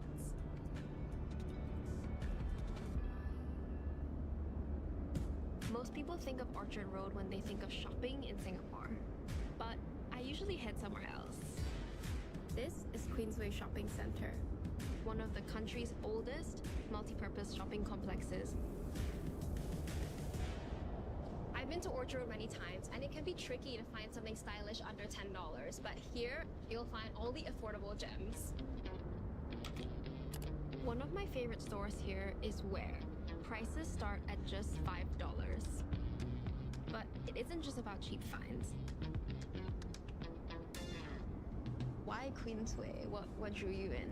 Queensway Shopping Centre was kind of growing as like a hot spot for thrifting already. Some people might think, there's like a lot of increased competition, but I think for us, we like that there are many other stores coming in here. It gives our customers more variety, more choice.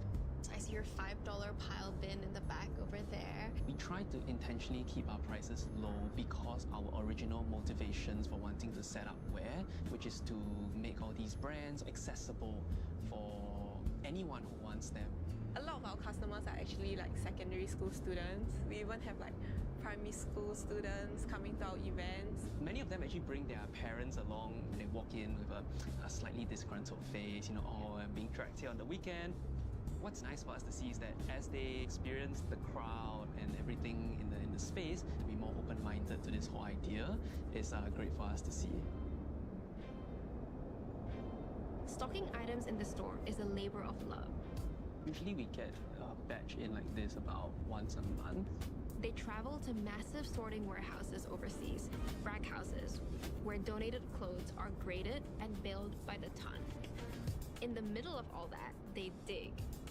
Hundreds of pieces, sorted by hand, just to find the ones worth bringing back.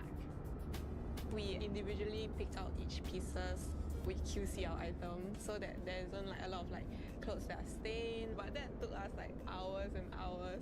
We always know about the wastage in the fashion industry and the consequences of like fast fashion, but it doesn't really hit you until you see the sheer volume of clothes for yourself like this.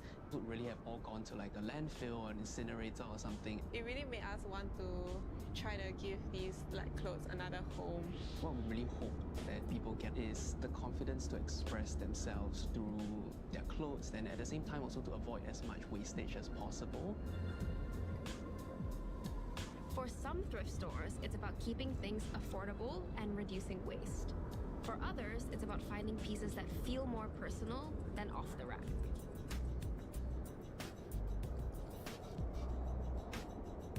That's what brings me to Haji Lane.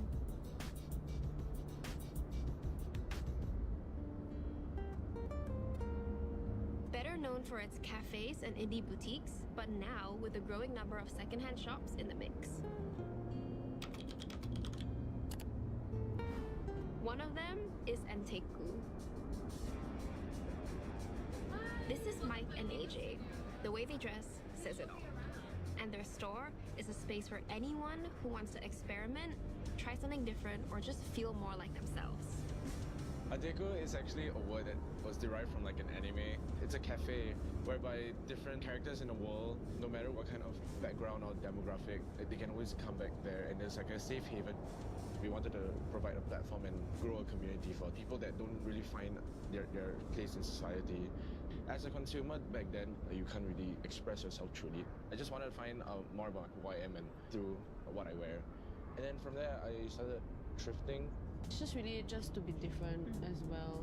Not like there's anything wrong with, being simple, but that's not me, I feel. And I felt that for very long. And Teku is kind of like a platform that I provided for myself and for everyone else. I think it's just something very different compared to a lot of stores in Singapore. So we express ourselves through our walls as well, how we decorate the space, posters, random drawings.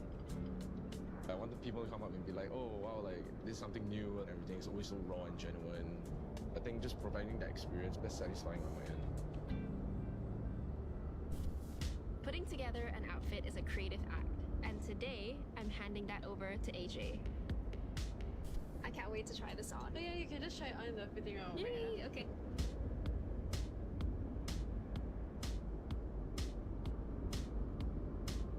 Do you think you would have picked out the fit for yourself? Honestly, not something I would usually wear, but I'm really glad that I can actually find something out of my comfort zone. Yeah. If someone judges you and like an auntie and uncle look at you, yeah, I think you're doing something right, yeah. I love that I get to express a different side of my style.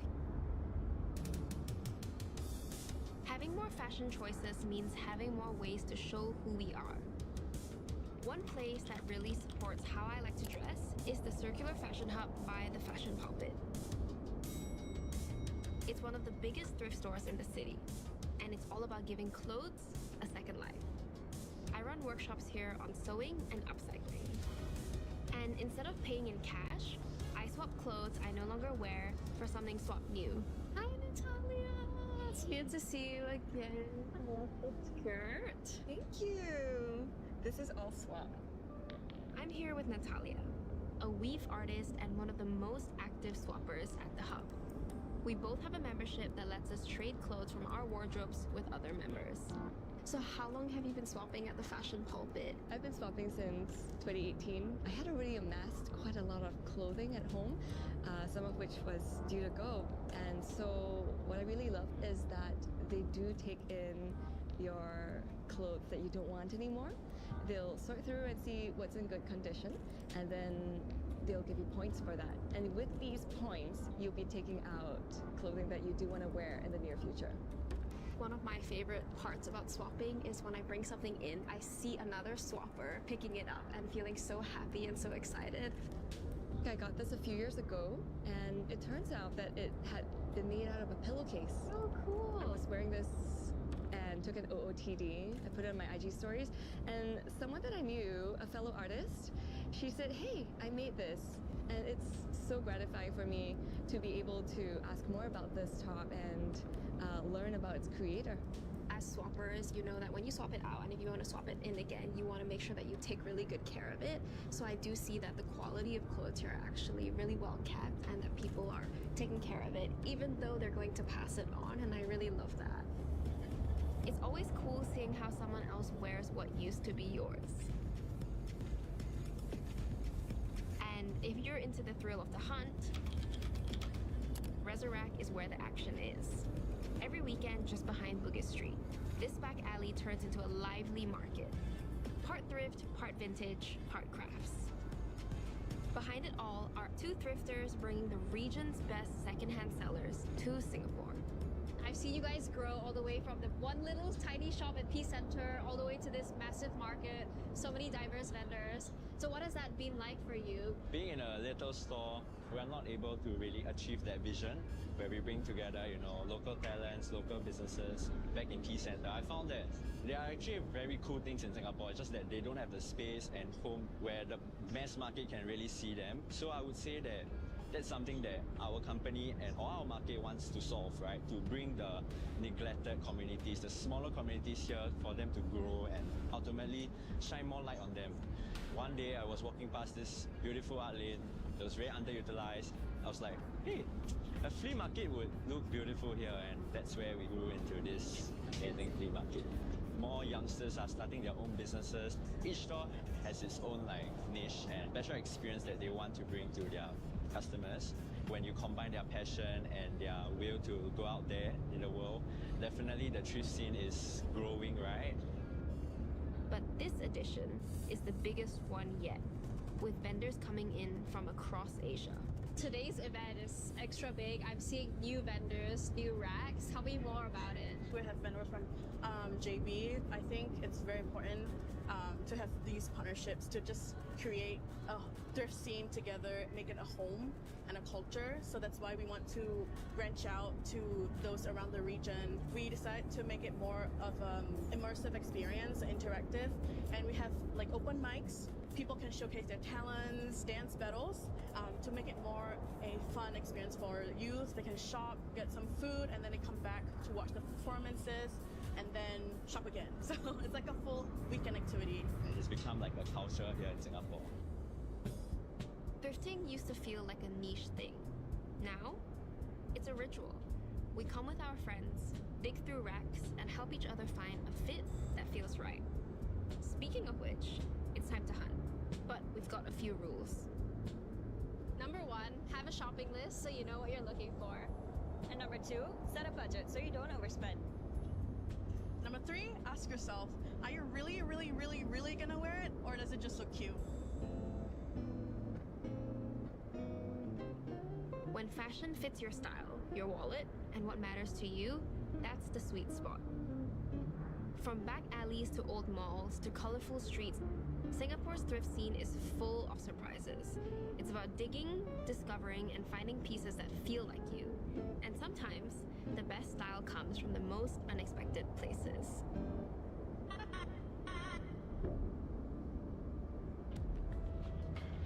Singapore has announced plans on how it intends to make raising a family more affordable.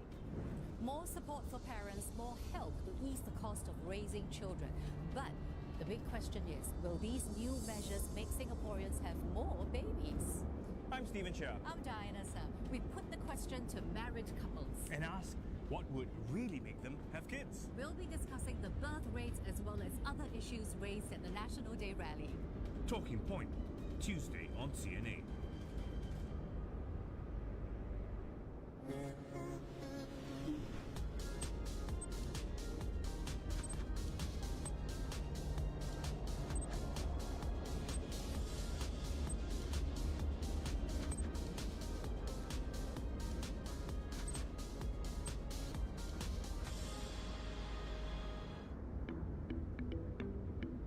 Some of AI's biggest names could soon go public.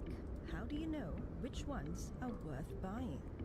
His power bill fell by 90%, but the spending may not be over. Plus, what does it cost to chase a government job in India? For him, 2 years without a salary. On Money Mind, Wednesday on CNA. For centuries, the people of Indonesia's La Malera have hunted whales to survive. Kadang-kadang ia baik, kadang-kadang ia tidak. Now, tradition is colliding with a changing world. Ada hal yang lebih mudah untuk mendapatkan uang. Can one of the world's last subsistence whaling communities survive? Wednesday on CNA. 我也希望能像他这么勇敢。即使他现在就是面对了他自己的身体的状况，可是他还是没有放弃，很勇敢去面对他，没有被病魔打倒，很积极的生活，给人一种很有希望的感觉。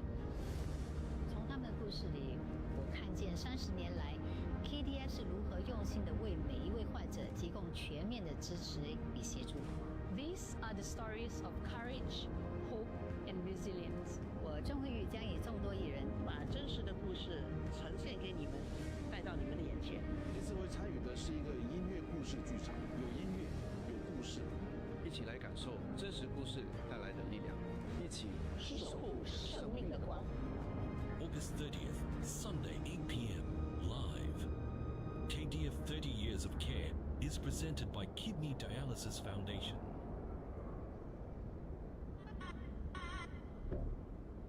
Need a break from the city buzz? Let's trade it for open skies and a bit of adventure. And I guarantee you, lush trails, water sports, and photo ops for the gram. We're going to meet Noraisha, who will show us her favorite hangout spots in Punggol. It will make you see Singapore a little differently.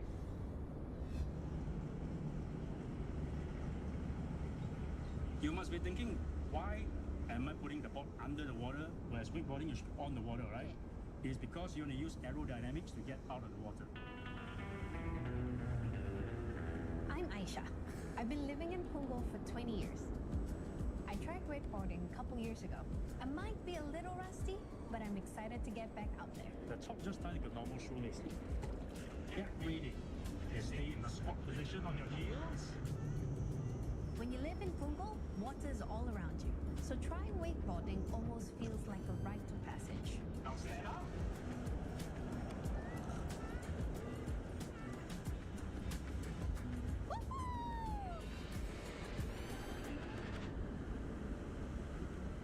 In good posture is good balance. Right, so do slowly. Meet Jimbo, my coach and true wakeboarding veteran. He's been riding these waters for years and knows exactly how to bring out your best on the board. The wave generated by the boat is called wake. This is the reason why it's called wakeboarding. With your right leg behind your left leg. As you can tell, wakeboarding is a lot harder than it looks. Try to twist your hip a bit and stand upright. Cruising is the fun part, but getting back on the board can be a real challenge. The weight distribution should be 48% on the front, 60% at the back. But with Jimbo's help, and I think Jim actually really helped me walk through the entire process. with Jimbo's technique, it was a bit more playing with physics so that we don't have to use force. And that made it so much easier because you're not battling, you're just trying to balance. People can go like 5 or 6 times and still couldn't get up on the board. That's very normal. She managed to get up on the board on the first try. You see, they were very calm throughout the whole process. That is what I get the kick out of training people. If I can tap into your mindset, you can learn almost anything in life. Easy. Awesome. Right? Thank you. All right. Well done, man. It's a good group activity as well, and I think if you do it with friends, it's more people cheering you on as well, and I think that's great.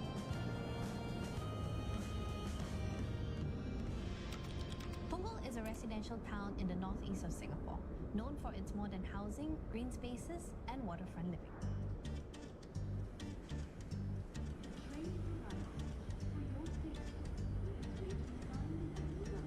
One thing I love about Punggol is the LRT. It's super convenient and it connects the whole neighborhood together. So even if you don't have a car, it's easy to get around.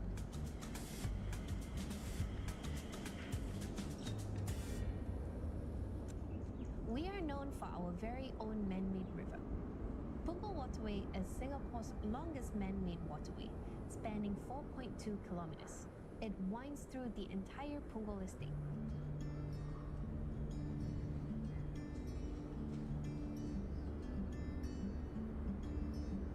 I live in this area, and Punggol has been growing very fast. Right now we have about 180,000 people.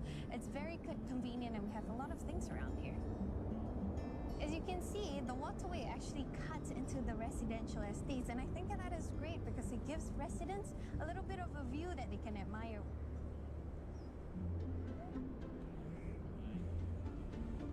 You'll see strollers everywhere in Punggol, and we have about 50 childcares and even more upcoming to keep up with the demand of the young families here. So Punggol is built for young families, very modern and fun.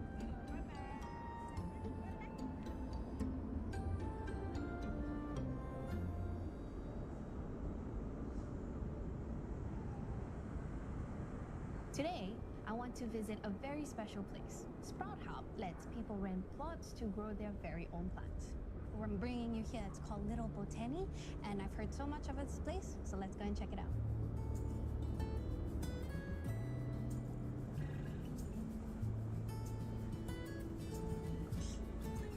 Hello. Hello. Hi. Hi. How's it going? Good. How are you? I'm Aisha. I'm Fendi. I'm actually looking for a way to decorate my home. Can I recommend something like this? What do you think about this one?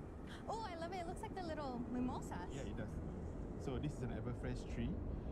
They close their leaves at 7 p.m. and open up again at 7 a.m. We started as a hobby first before it turned to a business. So when I was a child, I always look at the leaves and it calms me down instantly. I noticed that it helped me with anxiety, so I started going to gardening as a form of relaxation. Is there a way that I can make it, a bit easier to keep at home? So the Everfresh is quite thirsty as a plant. Okay. So one way is to use the semi-hydroponic mix. The process is quite easy. So basically you just shake everything out. So just take a dip of water in here. And then we will use this glass. Okay? So what I do is I'll fill up about 1/3 of the glass. So with one hand I'll hold it like this way. And I'll fill up all the way to the brim. So if you look at all these rocks, there's different type of rocks in there. But the most important is this orange bits over here. They're the one that holds the water for the plant. It's like a reservoir. It will last you for about a week. It was great meeting Fendi, and it's something that I think everybody should come and check out and hopefully grow their own little botany.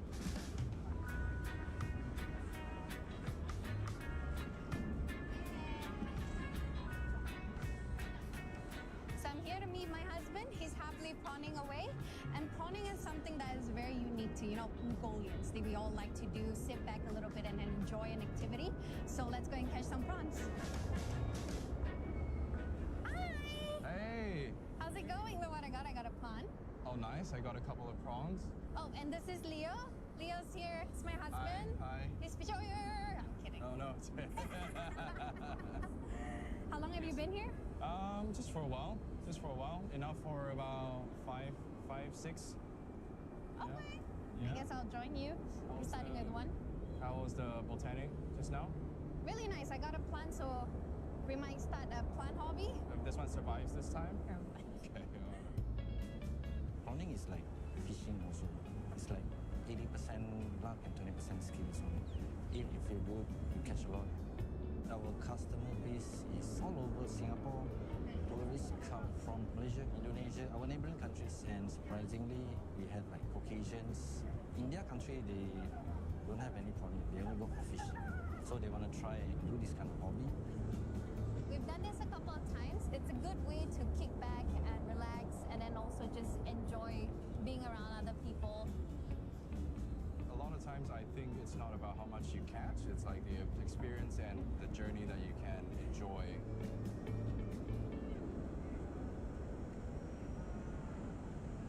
No, you're getting pulled. 3, 2, yep, up. Nice. Yay! 6. 6. We got 6. So we are actually allowed to barbecue our catches here.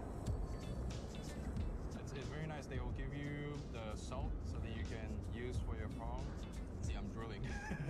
Soy sauce and wasabi goes really well with it.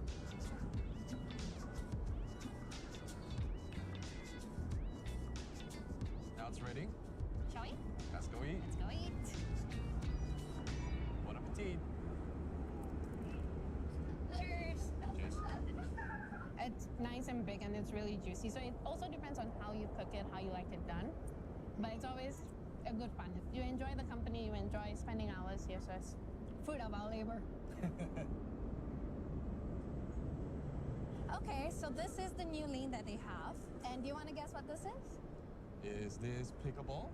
Yeah, this is pickleball. Have you tried it? No, I've never. Neither have I. Want to try? Sure, let's find out. Let's go. Lately, this sport has been popping up everywhere. Pickleball. It mixes elements of tennis, badminton, and even table tennis. But the vibe is way more chill. We're gonna do dinking, and the ball's gonna come to you, and you're gonna hit it back to the person. I'm gonna show it to you once. Okay, right? So jump, dink, jump, and dink. As light as a feather. Nice. Oh! So we started off with the coaching session. I think it was straightforward. It's just more of getting used to the paddle and the ball and like how to hit the ball so that it doesn't go too high, too low. Slight bend, transferring your weight from your right hips to your left hips.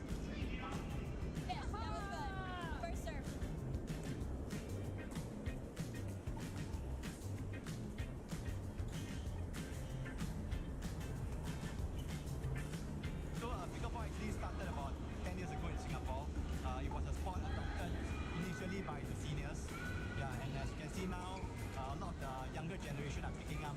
It's a sport that can be played across the generations. I think I'm getting better. That was good. It was good fun. I think it's a lot of running around. And it allows us to enjoy the sport in an open, friendly community area.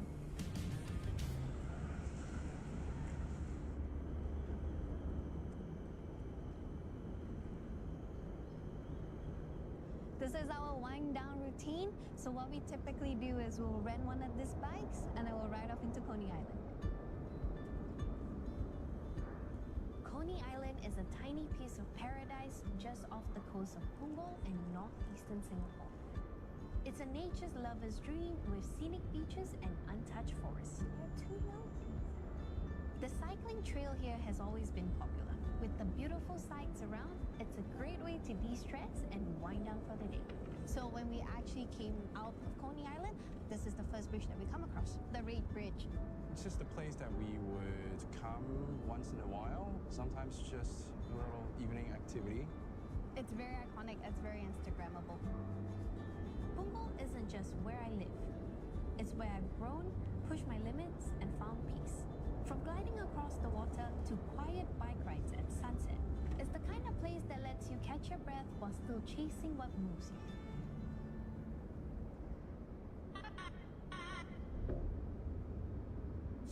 Southeast Asia is bracing for Super El Nino. Laut kami yang seharusnya bisa dipanen akhirnya jadi putih dan ini menjadikan kami rugi. Though a natural climate cycle, this could be one of the strongest on record. Business will not be as usual. Life will not be as usual as well. And its impact could unfold in unexpected ways. อุณหภูมิในตัวมันร้อนไปด้วยค่ะแล้วก็อึดอัดท้องอะไรด้วยค่ะ Insight Thursday on CNA. CNA 938. News you can trust to start your day informed, to navigate your finances and your world, and to make sense of what matters. CNA 938. News you can trust. Saturday on Japan Hour, our cyclist Mike rides 350 kilometers through the Bahru Peninsula, following the Tone River to a sacred procession. Then to where river meets sea and harvests flourish. Very good. He discovers the time-honored craft of soy sauce making. Japan Hour, Saturday on CNA. Japan Hour is brought to you by Sumitomo Corporation. MUFG, committed to empowering a brighter future. Zip Air, all flights, all seats, free high-speed Wi-Fi available. IHI. And Takashimaya, visit our Mid-Autumn Fair, 20th August to 25th September. Hey, you feel it?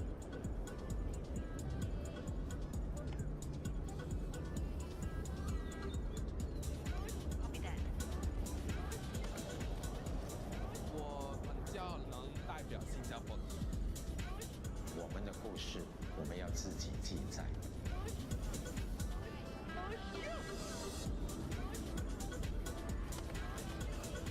Ini macam selebriti aja. Ada baiknya kita balik Singapura.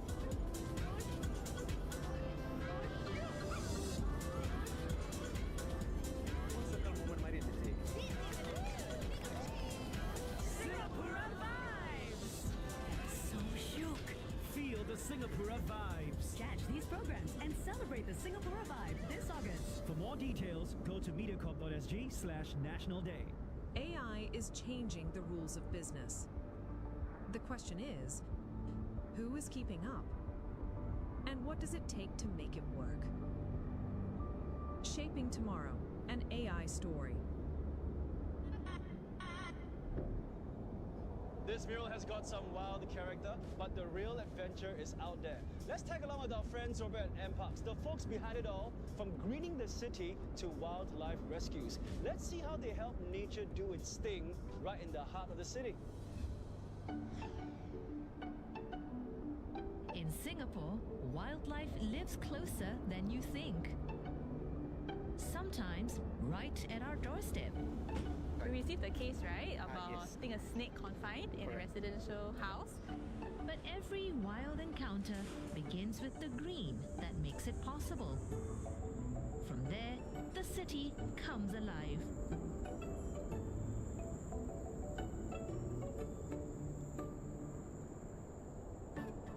All across the island, green is everywhere, lining the roads, shading the parks, and threading through our neighborhoods. In the 1960s, Singapore set out to be a garden city, planting trees to make life cooler and calmer. In 2011, that vision grew into a city in a garden, stitching green into daily life. And today, it's a city in nature, where the green isn't just in the city, it's part of it. From the trees that shade our streets to the wildlife that moves through the city, it all depends on the people who care for them. Plant by plant, animal by animal. So there are a few factors to consider when selecting the tree species for the location. That work often starts here, with arborists like Jia Hua. Planting and caring for trees that give nature room to grow. Here at Cranwell Road in Changi, he's creating a planting palette that fits its coastal setting. So in the case of Cranwell Road, it is in the Changi area, we will make use of coastal and rainforest species that is suitable for the theme there. We also need to understand the microclimate, site condition. We need to know how wide is the planting verge, the amount of sunlight you receive in the day, and if there is any shade that is cast by tall buildings beside it. Once a tree is in the ground, the work doesn't stop. First, observing the tree as a whole, see if the tree is leaning, is the crown sparse, is it symmetrical or asymmetrical. Then I'll move on to the trunk. I'll watch out for cavity, any exposed dead wood, because it may mean there is a hidden decay inside the trunk. Each check keeps green spaces healthy, offering shade, food and shelter to the wildlife that shares the city. From here, the work shifts from planting to watching. In the northwest of Singapore, Chestnut Nature Park stretches into the forests of the central catchment. Home to wildlife most people never get to see in person. Despite Singapore being a very small country, we actually hold a lot of biodiversity. Maxine is part of the team that keeps watch over the park's wild residents.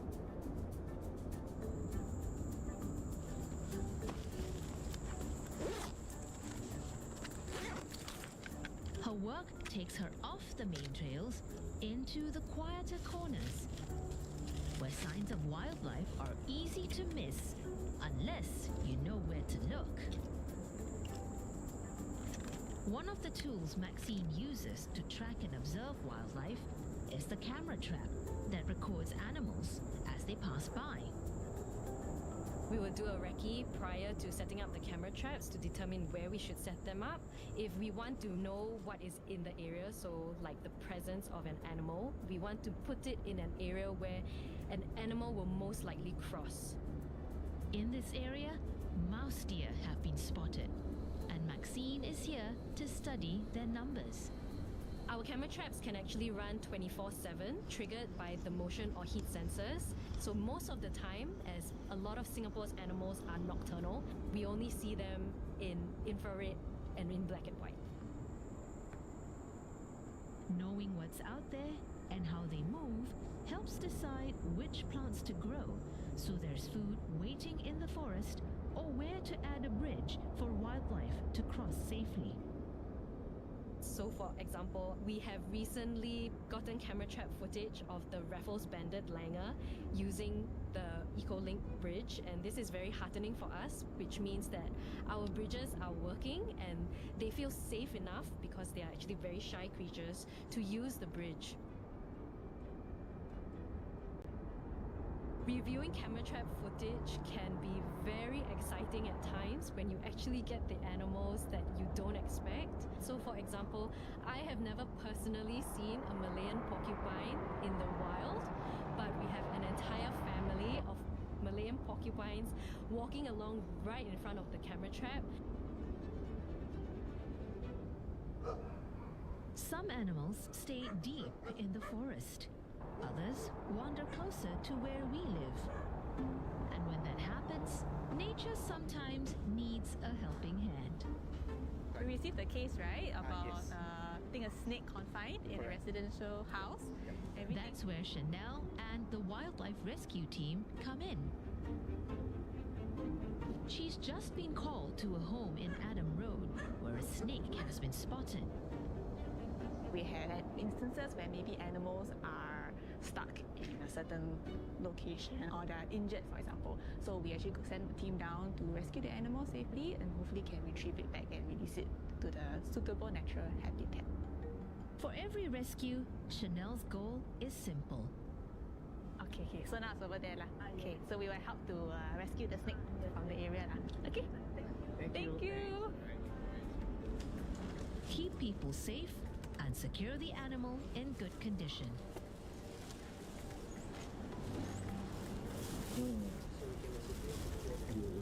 Yeah, sadly it's dead.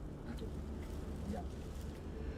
It's not the outcome they wanted, but even on days like this, the effort isn't wasted. Yeah, okay. I think next time, better not to handle by yourself. You can immediately call our Empat hotline. Then you can come and safely remove the snake. Every call is a chance to share how we can live alongside the wild creatures in our midst.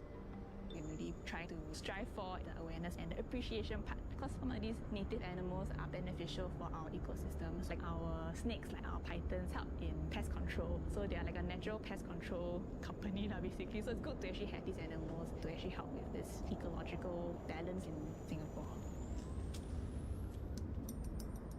While today's rescue didn't go as hoped, many others do. And they are brought here to the Center for Wildlife Rehabilitation. We'll just get a full weight on the little guy. Yuan is the vet on duty today. She makes sure that every rescued animal at the center is healthy, stable, and on track to return to the wild. The moment an animal arrives, it goes through a process known as triaging. We give the animal a proper physical exam. For animals like civet cats, they can be quite aggressive, so the way to safely examine them is to give them a bit of sedation. Today's patient is a civet cat found in a residential area. It's calm now, and Yuan gets to work. We examine the heart rate. We also do things like checking the teeth. We check for dehydration in the animal. We also check whether there is anything in the belly, so we do like a little feel of the belly area. This helps Yuan decide what the animal needs next and how soon it might be ready to go back to the wild. For animals such as young civets, we want to make sure that they reach a certain weight before they are put out into the wild, because that ensures their longer term survivability when they're on their own.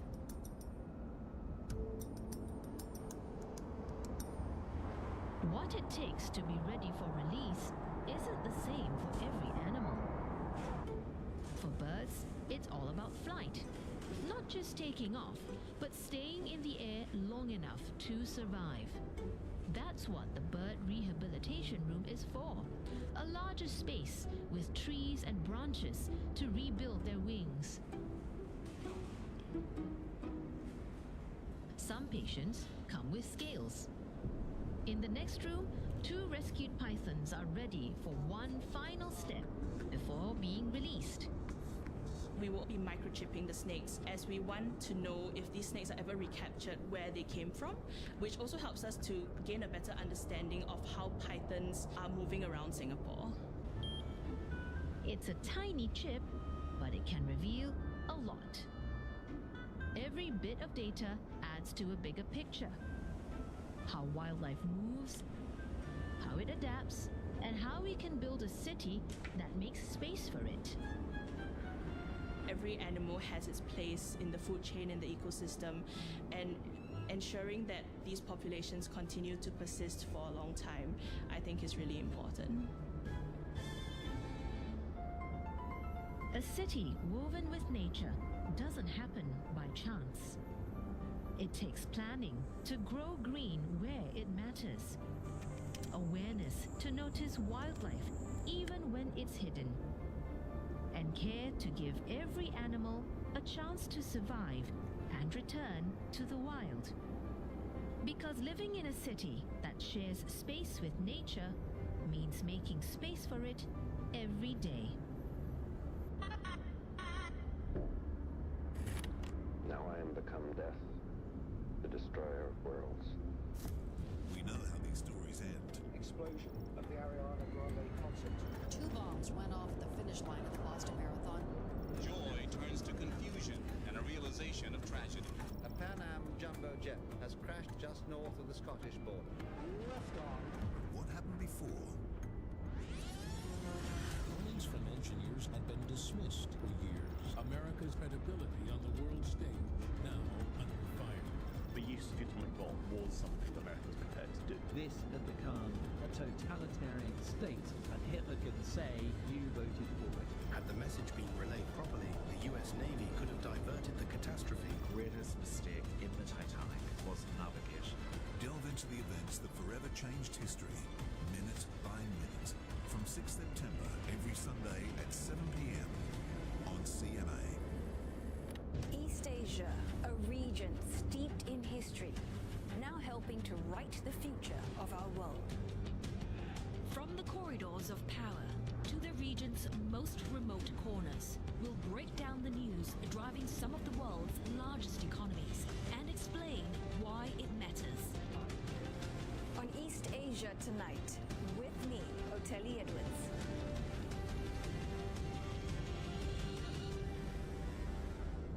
She's more worried about strangers than her own fiancé. It's over. We're done. Are you breaking up with me? This week on Yes, Captain. Man wants the latest updates for Father's Day. So we heard You give an update about Father's Day. on your own without telling us. Why are you going to take the credit all to yourself? Hey, I don't like what you're implying right now. Hey,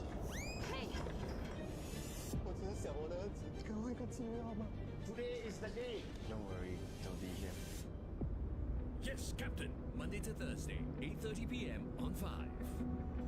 More episodes of Yes, Captain are available on demand for free on MeWatch. Brought to you by Mitsubishi Electric Starmex Aircon. PropNext, Singapore's largest real estate agency, presents Anugrah is back like never before. And they're ready to set the stage alight with their passion. Voices that will leave you spellbound. Each with a unique style and identity. Every week, only the best will shine. Every performance could make or break their journey. 14 voices, one dream. Who will be crowned champion? Anugrah, premiering 25th August, Tuesdays, 8:30 p.m. live on Surya, MeWatch, and Mediacorp Entertainment on YouTube. Get ready to be amazed.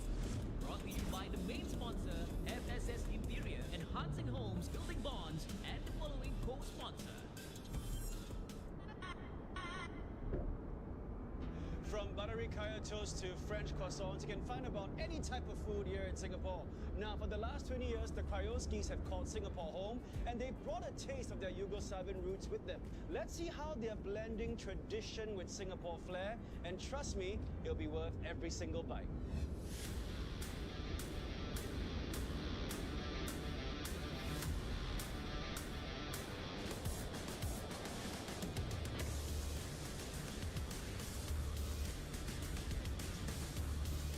I came at November 2004 as a pilot, as a captain. I came, I stayed in the Roxy Hotel for 1 week. Wow, I I saw all the trees nicely trimmed, Proxy Hotel, the weather, Parkway Parade. Wow, I was impressed. Now I live in that area.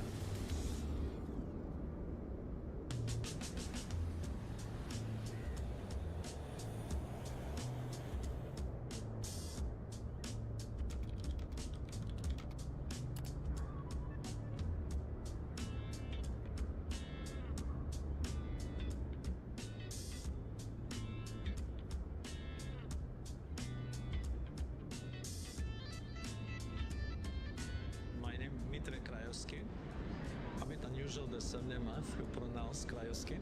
I am born in 69 and I'm in Singapore slightly more than 20 years now. It started because during pandemic, my wife were baking breads, everything. So whoever came to our house, they will say, "Hey, why don't you open bakery?" We start thinking about it and we found a shop 5 minutes walking from our house. To say, let's just try and see how it is.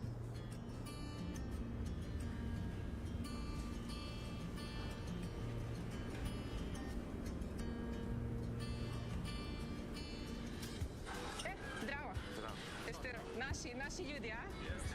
Odakle dolazi? Ja sam iz Leskovca, on je iz Sarajeva. A tu smo blizu. Otac moj je iz Vranje, a majka Makedonka, tako da...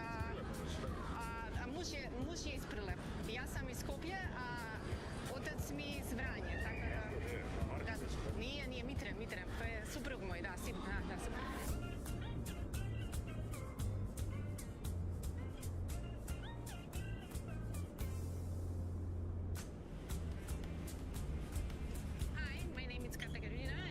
Singapore 2015. When I came to Singapore, actually, I felt a bit homesick because when Mitra was flying, I was alone that time. So I was thinking, how can I bring my home to Singapore? So I decided, yes, let's do something which reminds me on my mother.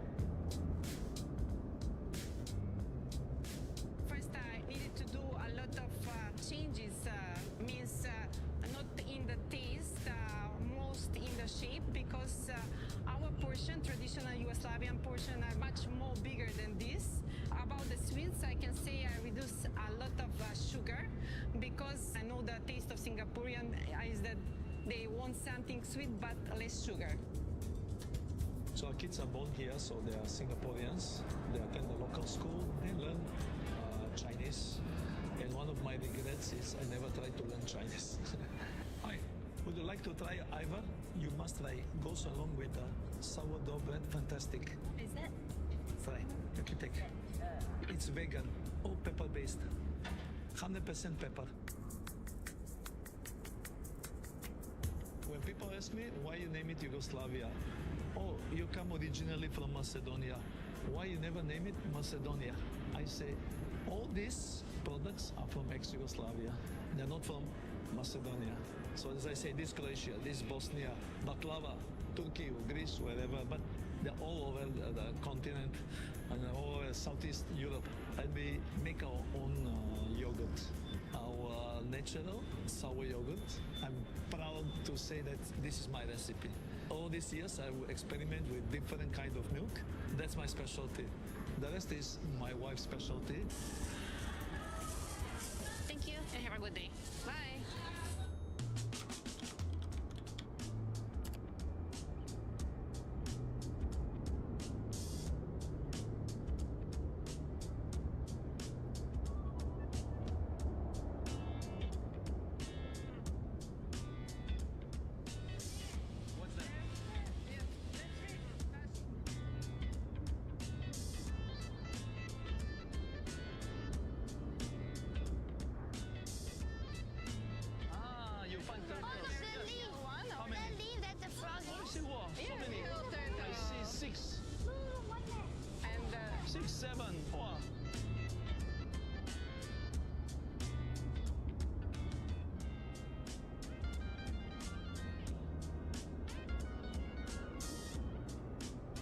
Simon, come to see from the close distance. Yeah? Don't make noise. Look at this one. No horns. No horns, yes. Hi! Sorry, we're late. You came and the rain came in. Katerina and Mitra are our neighbor. They just live next door.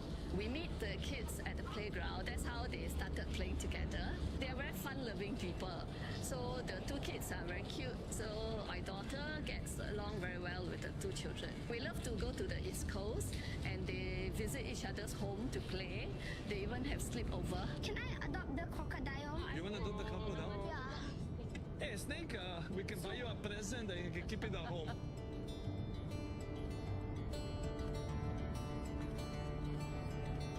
Let's go.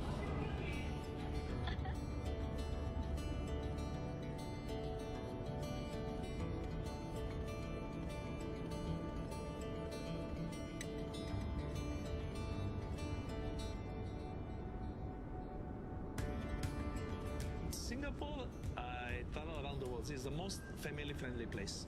It's safe. It's good for the kids.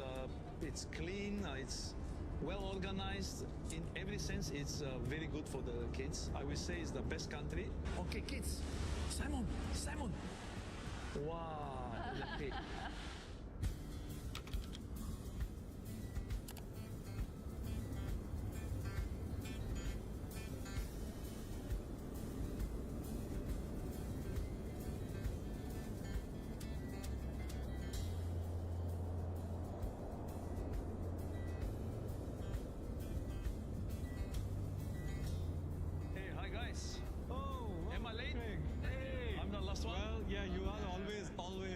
Good to see you.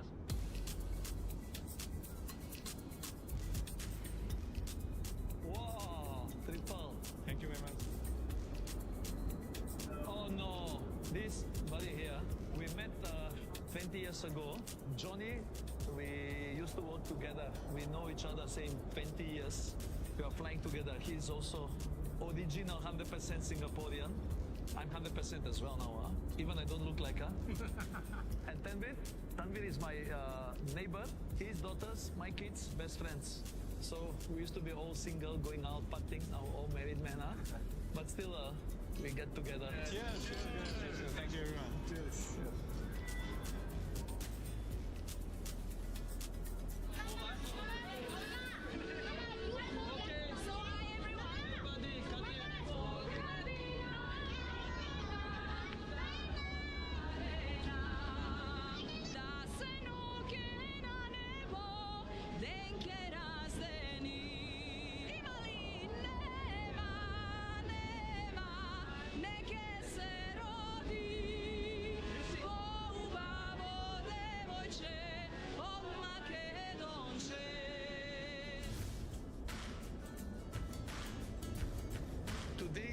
Easter Day. So I'm off, so we are celebrating. Have you always been doing barbecuing? Yeah, I'm the barbecue man always, yes. He's smoky man. So I love to cook as well, but since we got married 10 years ago, my wife told me stay away from kitchen. But she's cooking very well. When she seasons the salad, whatever I do, I can't season the same way. Our Balkan spirit is a bit more open, so we are very happy when the guests coming, and we want to invite a lot of friends in our house. Usually that's what we are doing home. Singaporeans are a bit more quiet about that side, but still I have very good friends, which I felt that like I am knowing them for my whole life.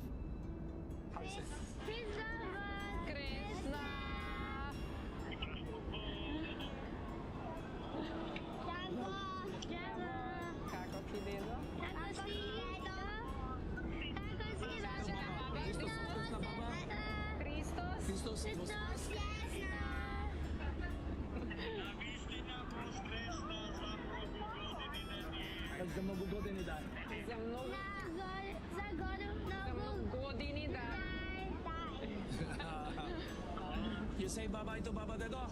Ciao, Senkis. Ciao.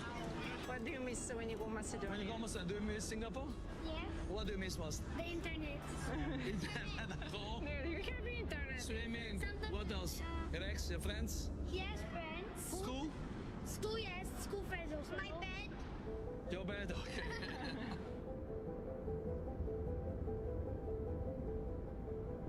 So when I came in, there were a lot of ex-Yugoslavia people I know. Until today, more than 20 years, friend with some of them. Many of them, they left. But in the meantime, I make a lot of local friends. I have very good friends who I trust, and that's my intention. I say, I came as a foreigner, and I have no intentions to go anywhere. I'm here to stay.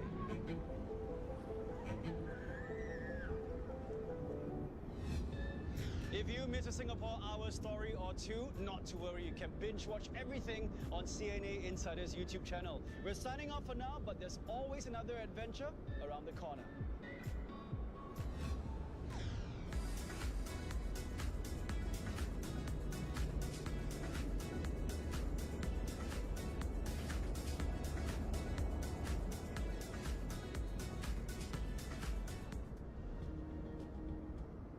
This program is available on demand for free on MeWatch. Next on Singapore Hour, find out the best places to enjoy chili crabs. You cannot contest with us. Chili crab became famous here on this little red dot. What not to miss at Singapore's westernmost town. This is the only operating dragon team left in Singapore. And the fashion designer bringing a whole new shade of chic to her adopted home. Oh wow, you look so good. You don't want to miss Singapore Hour, Friday on CNA. Do you know where your chicken, beef, and pork come from? In Southeast Asia, Thailand, Malaysia, and Indonesia have significant livestock industries. In land-scarce Singapore, almost all of its meat is imported. As food is readily available around the clock, most residents are unfamiliar with where their supplies come from. 17,000 kilometers away, Brazil is one of Singapore's biggest sources of chicken, beef, and pork. Rearing livestock is an intensive business. It requires expertise, investments, manpower, and of course, land. Lots and lots of land. For example, the largest cattle ranch in America is more than double the size of Singapore. Meat farming is an inefficient way to produce protein. Livestock uses 80% of the world's arable land, while producing only 20% of our caloric needs. But demand is rising with affluence. The world currently consumes 350 million tons of meat a year, a figure that will increase 63% by 2050. Pork is the most consumed meat in the world, followed by poultry and beef. In the 1970s, farming was one of Singapore's biggest industries, with 9% of the population involved in agriculture. At its peak, there were 10,000 farms housing more than 715,000 pigs. As a young country, we remember the times when we have kampongs and we have pig farms and also vegetable farms. So those are in the 50s and 60s. But as we develop as a country, of course, being a very small country, land was, a very scarce resource. As Singapore became more urbanized and with technology driving the economy, the country's last pig farms saw their death knell in 1989. The COVID-19 pandemic revealed Singapore's dependence on food imports, and there are ideas to look beyond the island's shores for possible solutions. In Singapore, we have 63 islands. Is to look at all these islands, and can we convert some of these islands into special production areas? Lab-grown meat and plant-based proteins are other options. From cell-based shrimp dumplings to jackfruit meat, novel foods could become serious contenders to fortify the island nation's future food supply. The novel food technologies. And this refers to things like insects, cellular meat, plant-based protein, and also looking at underutilized plants to convert them into food items. If you go to a supermarket, we have less than 100 plant species that you can find in any supermarket. Whereas we know that in nature, there are more than thousands that are edible. Part of the novel food technology is to search, identify, classify them, make sure they are safe. Asia is fast developing into a hub for alternative proteins, with Singapore leading the way. Here, food tech startups are looking to produce the next big breakthrough. In December 2020, Singapore became the first country in the world to approve the sale of lab-grown meat. But will a nation of foodies stomach the alternatives? It's still a question mark, really. Because in Singapore, in Asia as a whole, food is such a personal thing to most of us. And we want to know what we're eating and to be comfortable about eating. I'm not saying that there's no future for them. To me, the question is still an open-ended one. As people start taking more action to combat climate change, unsustainable food production practices will be heavily scrutinized. It is time to rethink what is consumed and embrace a whole new world of foods.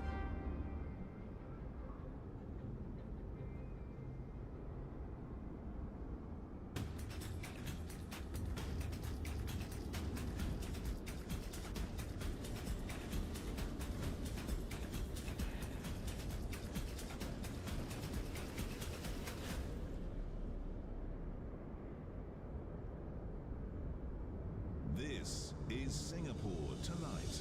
Good evening, I'm Angela Lim. In tonight's top stories, hopes of boosting Singapore's total fertility rate resting on the slew of new family-friendly measures announced by the Prime Minister. Minister Indrani Raja joins us live to weigh in on the potential issues and impact. Overall physical crime fell slightly in the first half of the year, but molest cases remain a concern, alongside rising theft in shops and homes. The management of a key waterway in Southeast Asia highlighted as a global model of cooperation. The Straits of Malacca and Singapore have remained safe, open and secure, despite unresolved maritime boundaries. And more than 12,000 AI agents available to take on routine tasks across public healthcare, freeing healthcare workers to spend more time with patients.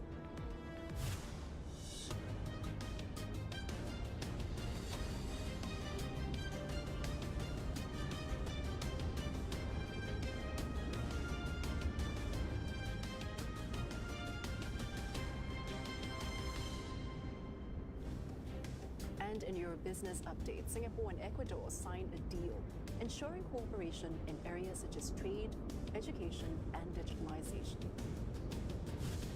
Plus, DBS and the Institute of Banking and Finance join forces in an industry-first artificial intelligence partnership.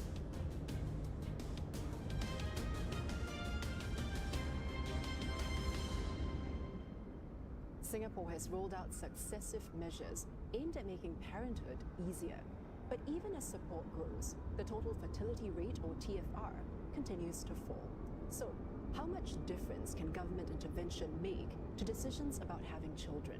And which measures, if any, are actually moving the needle? CNA explains the possible correlations.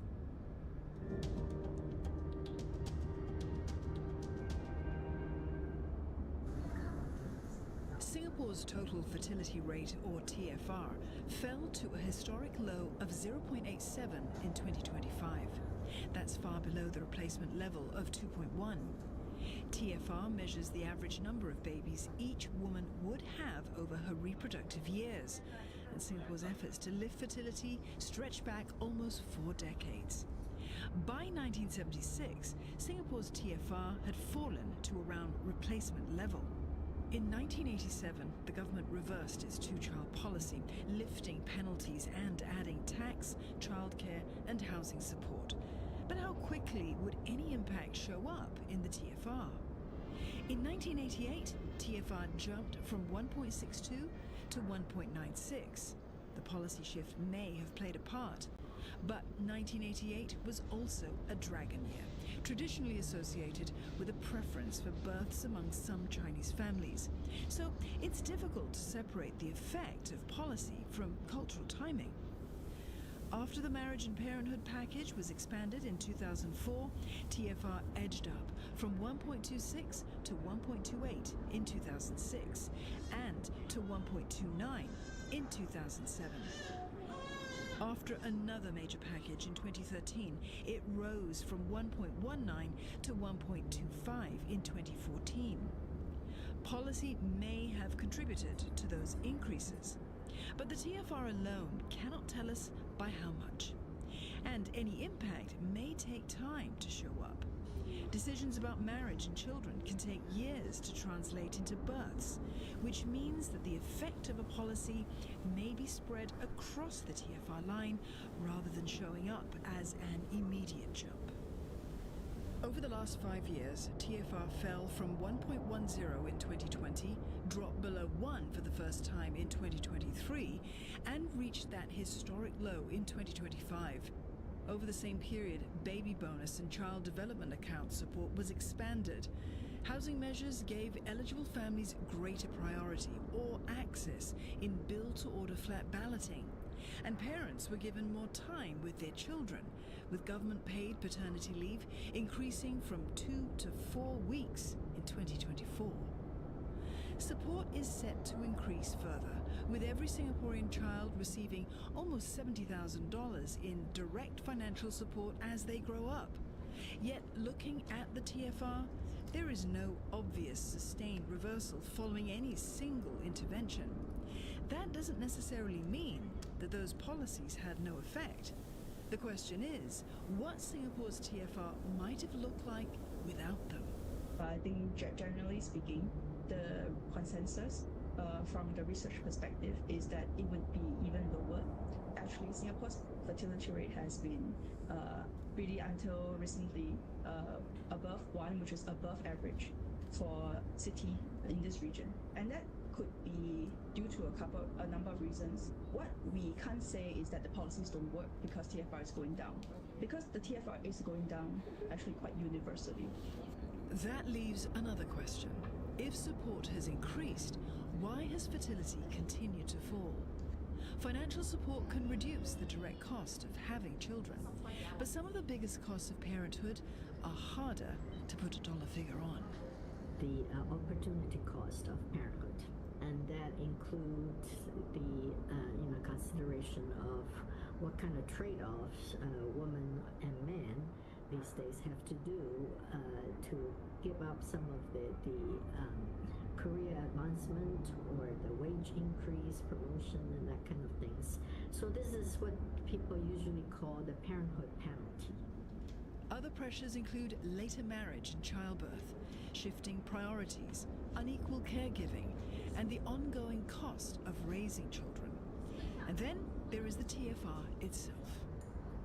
TFR is a simple, most easily understand measure. Unfortunately, it's a period measure. So actually it can be influenced by the timing of people's birth and their other decisions. The TFR alone cannot tell us whether policies worked, how much change they caused, or what fertility might have looked like without them. The harder question is which measures actually change decisions about whether and when to have children. And to discuss these issues, we have in studio today Minister in the Prime Minister's Office, Indrani Raja. She heads the National Population and Talent Division that oversees the marriage and parenthood portfolio. Minister, welcome to the show. Thank you for having me. Well, first of all, if you could sum up all the family support measures that PM Wong announced yesterday in one sentence, what would it be? And what's the rationale behind these measures? In one sentence, I would say that this slew of measures is intended to give Singaporeans greater confidence and assurance in their marriage and parenthood journey. That is the sort of the underlying philosophy. And tied to that is another major shift, which is that instead of concentrating the resources and the measures at the point of birth, it's recognizing that having children and families actually stretches across a number of years. And even as a child grows, there are different needs along the way. At first it is preschool, then it's primary school, then it's secondary school, and then it's tertiary education. So you can see that the different measures are intended to walk that journey with parents so that they know that government is there for them and that they have support along the way. So how would you know if these measures have worked or if they aren't effective? Is there a particular number you're looking at with the TFR or any other statistic that you could peg it to? Well, first let me say we've only just announced them yesterday. We haven't even implemented them yet. That will come. And you cannot measure these things with a single measure. I think if we are asking ourselves what would we count as success, then I would say in the years to come, the first thing would be we hope that Singaporeans and Singaporean parents will feel a lot more reassured about having children. That's the first thing, that feeling, right? Secondly, that the workplace cultures and norms will change over time, and there's still ongoing work on this to be more supportive of families.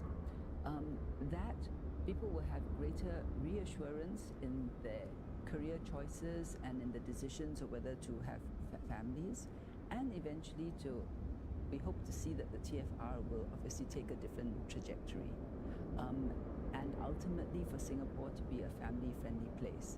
So the key thing really is we hope that families will really be seen as a source of joy and of strength, and people have the knowledge that the system, the frameworks, and society as a whole support them. We're going to chat a bit more about those frameworks in just a bit. But first, let's take a look at some of the reactions to the announcement. Now, parent groups have welcomed the new measures announced at the National Day rally that's aimed at easing the cost of raising children, including lower preschool fees and expanded childcare leave. But they say that workplace attitudes must also change so parents can take leave without fear of being judged or disadvantaged.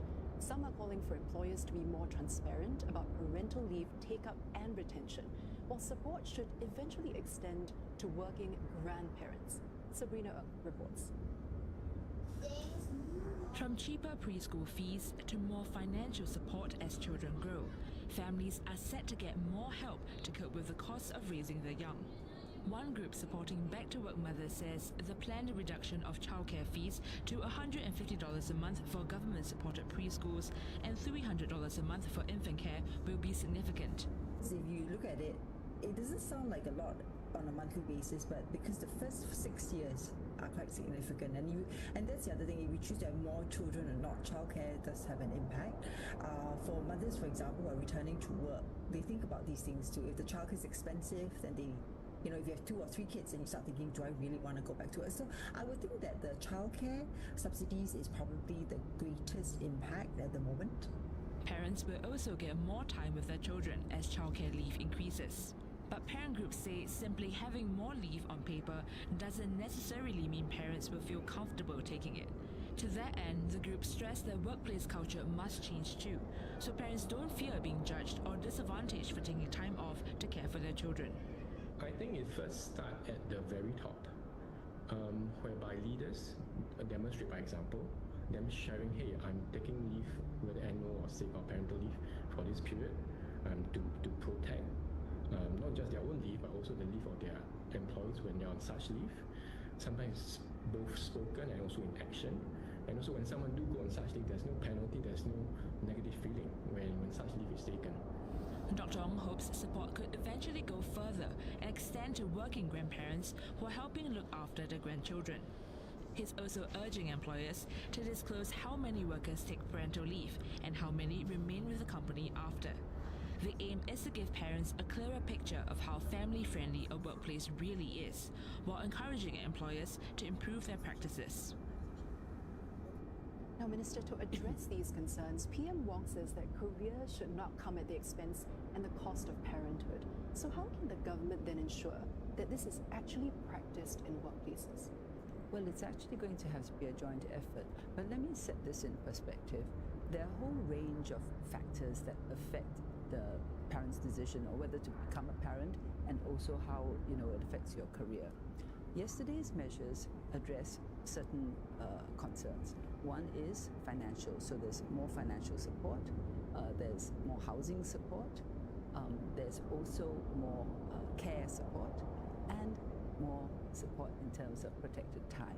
So you have childcare leave, and PM Wong has said that we don't rule out the possibility of more shared parental leave, but that's something we'll do, we'll look at it ahead. So that part, time is an extremely important factor, and that speaks to the concerns which we've heard people raise. Yesterday's measures is step one. First, we've expanded the amount of childcare leave. So, each parent can get up to 12, depending on how many children you have. And that sets the legislative framework. It gives you that protected time. The second thing that the measures do is make it a little easier for the employers to give you that time, because government is now going to pick up the bill for that leave that is being taken. So that frees up money in the employer's hands, and whilst the employee is away, it means the employers can now use that money either to employ somebody else to cover, or the colleagues who are in the office covering for the person taking leave, you can pay them extra, for example. So it facilitates the employers doing this. But there's a third component, which is currently still work in progress, because don't forget, yesterday's announcements were the first wave of measures, but it's a huge review, and a big piece of that is workplace norms and culture. And that is going to have to be a combination of leadership from the management and the employers, and that, I think, needs conversations between the employees and the employers to have a better understanding. And I think the philosophy there is we want it to be win-win. If you have happy employees who feel assured that they can do their work, have career progression, and yet be able to have families, then you get a much more productive workforce with good morale. But let's be realistic. Time spent away does mean that productivity will be affected unless somebody else steps in. So we have to design workplaces in a way that allows for somebody to step out to take leave and yet have that work addressed. So the government paying for the leave is one step, but I think things like HR policies, for example, how do you do your flexible work arrangements? Many people think flexible work arrangements means work from home, but that doesn't necessarily have to be the case. It can mean, for example, coming in for half a day, then the other part of the day you go off for whatever appointment you need, something like that. And then your line managers, these are the ones who approve your leave, and how they approve it, whether or not you have contingency arrangements, whether contingency arrangements are in fact part and parcel of your HR policy. Some firms don't have that. So it's a big piece of work that we're also looking at, and also where to find the manpower, the labor, the resources to be able to step in and cover for those who are taking leave. And we'll take a look at some of these shifts as well after the break in a bit. But I want to ask, what would you say to some groups who have been listening to the National Day rally and they feel a bit disappointed by what's been announced? For example, the singles, or maybe the married couples who don't have children. Is there anything you'd like to see to address their concerns? For the singles, as PM Wong said in National Day rally, they have not been forgotten, for sure. And we are looking at what more can be done for them, especially in the realm of housing. So that's one area. In our conversations and in our discussions, when we spoke with singles, many of them actually would like opportunities to make connections. Not necessarily, with a view to getting married or anything like that, but just because work and other pressures take up so much of their time. Many of them say that they don't have the opportunity even to meet people, meet new friends. So that is something, I'm sure that we can see how as a whole of society, we can create more opportunities for them to have meaningful activities and meaningful interactions. And then, of course, with regard to those who don't have children or are childless, the question is it because of fertility issues? And there are quite a number who have come to speak to us about that in our focus group discussions. And the fertility issues are yet another area that the work group is looking at. Well, Minister, we'll continue this conversation in just a bit after this break. But coming up, when we come back, we'll talk about firms dealing with parental leave and the colleagues who may have to take on the additional workload. Stay with us.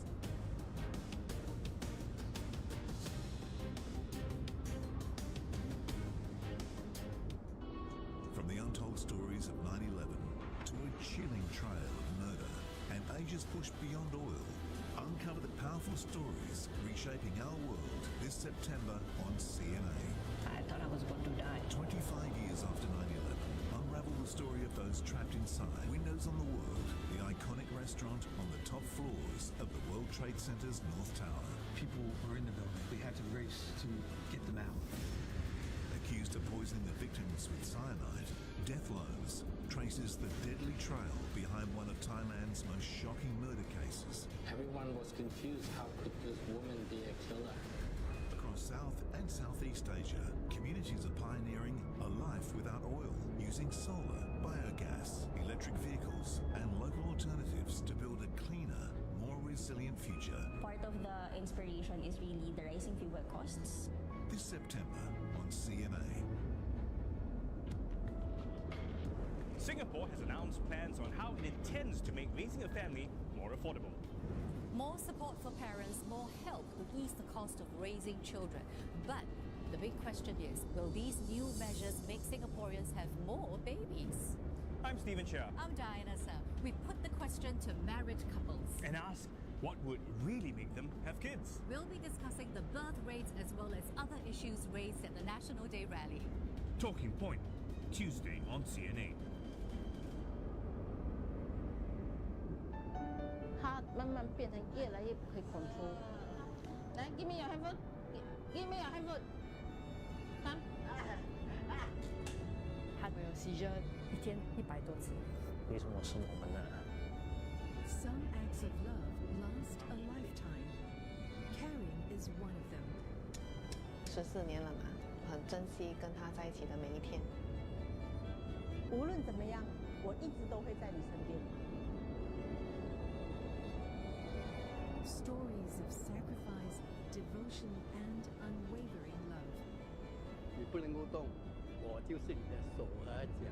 在他有生以年，我孝顺他了，我足够了。 An ode to those who care. 谢谢你们爱我。 By Your Side premieres 30th August on CNA. On the next stage at first, we track what the U.S. is calling an economic D-Day for Iran, a sweeping financial campaign targeting Tehran's money, including cryptocurrency assets, forcing the country to give up its nuclear ambitions and reopen the crucial Strait of Hormuz.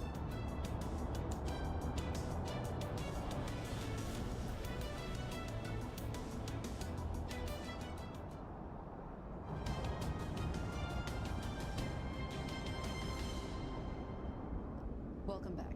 Some firms are considering extra compensation for staff covering colleagues on childcare leave, among measures to cope with potentially longer absences. It was raised at the National Day rally, with Prime Minister Lawrence Wong adding that parental leave should be extended or could be extended further. Businesses say this could also mean the need to redesign jobs. Nadira Zaidi has more. This team stepped in to take on a colleague's workload during his 4-month paternity leave. It's a common practice for most businesses instead of hiring extra help.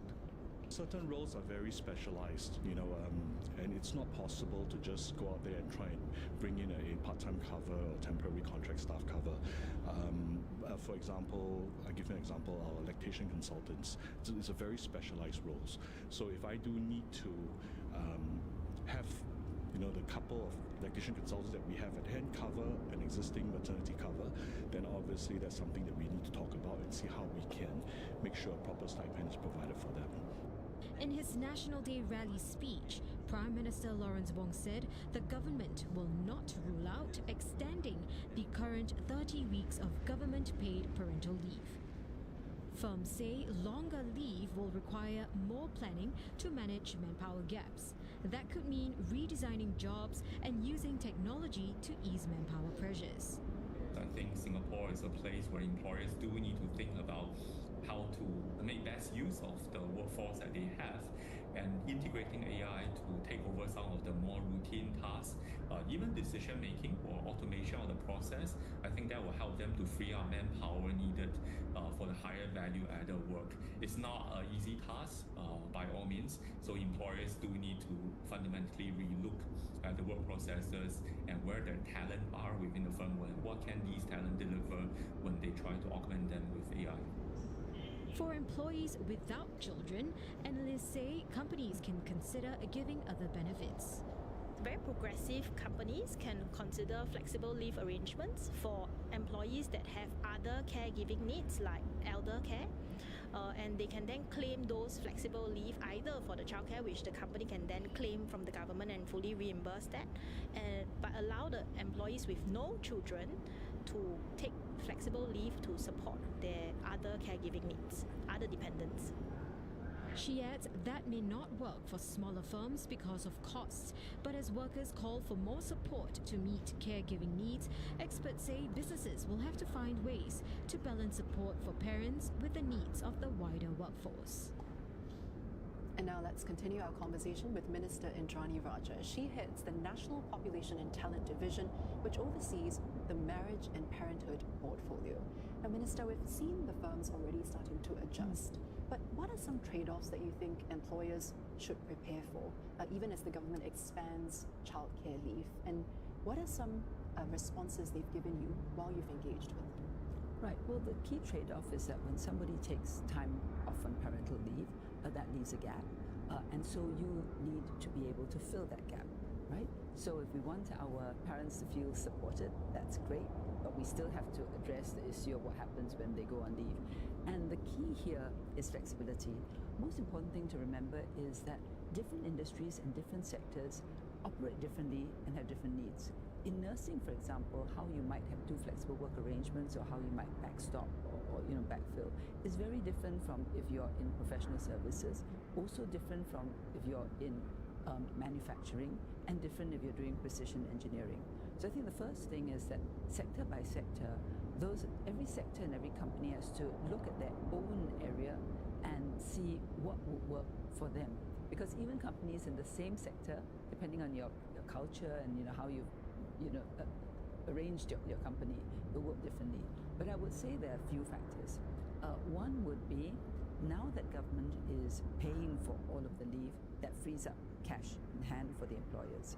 That gives them flexibility. One strategy is AI, as we've heard discussed, to what extent AI can supplement or help, not replace, but supplement. Second is job redesign. So before, an employee might do a job in a whole stretch of things, but now you might want to break up what the employee does so that when the employee goes on leave, you can actually parcel that out in a modular fashion.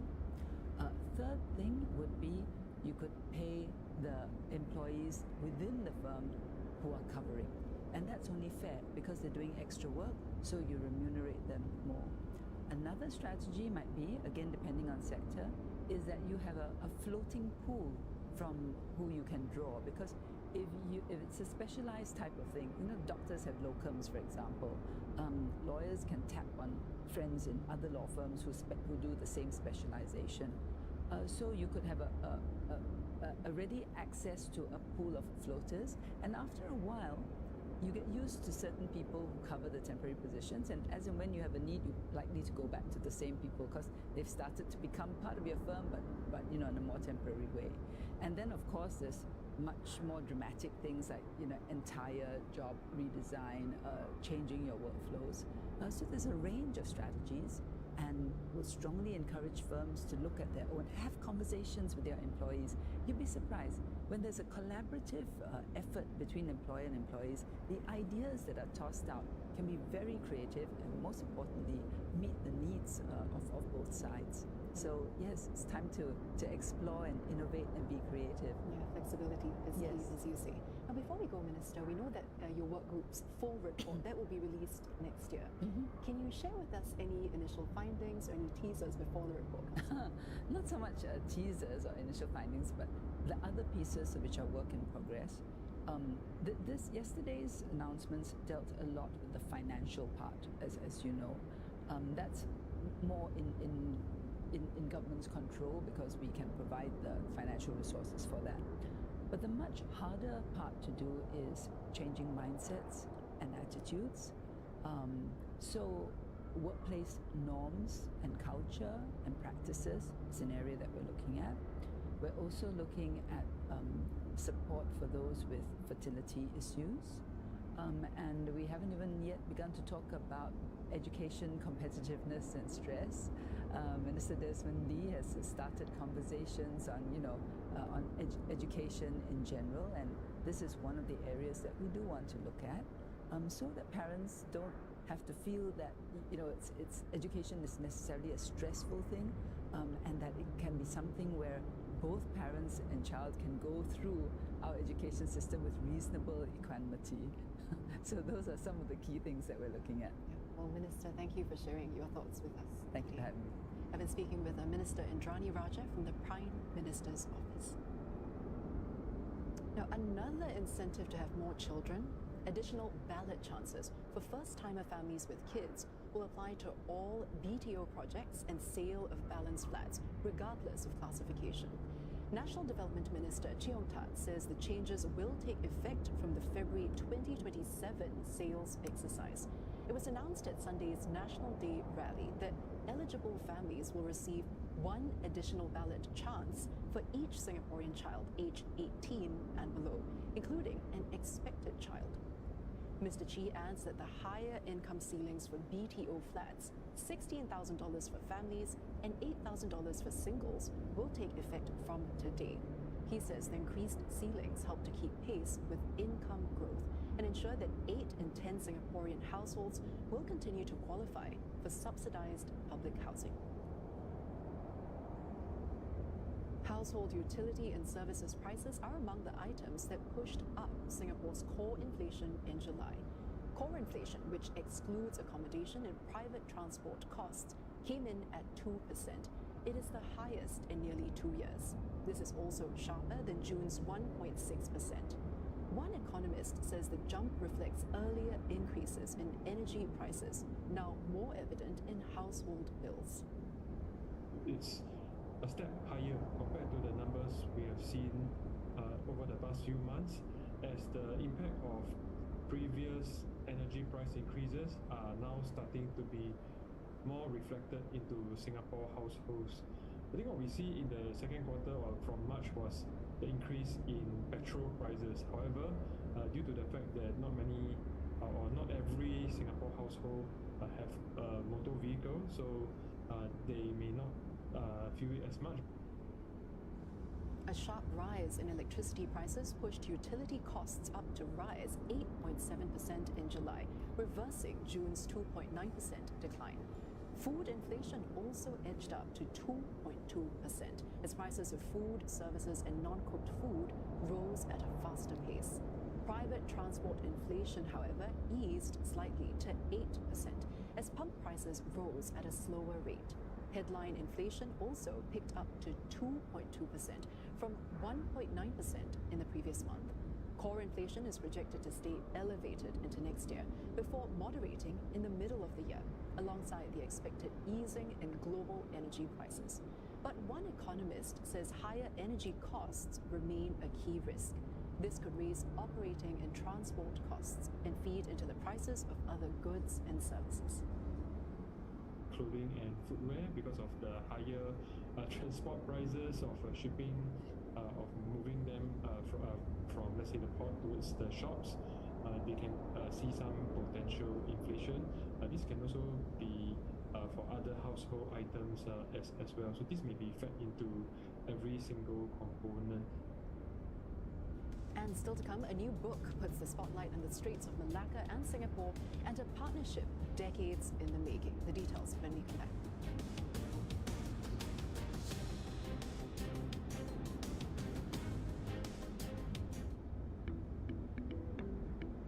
Some of AI's biggest names could soon go public.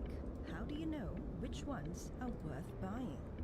His power bill fell by 90%. But the spending may not be over.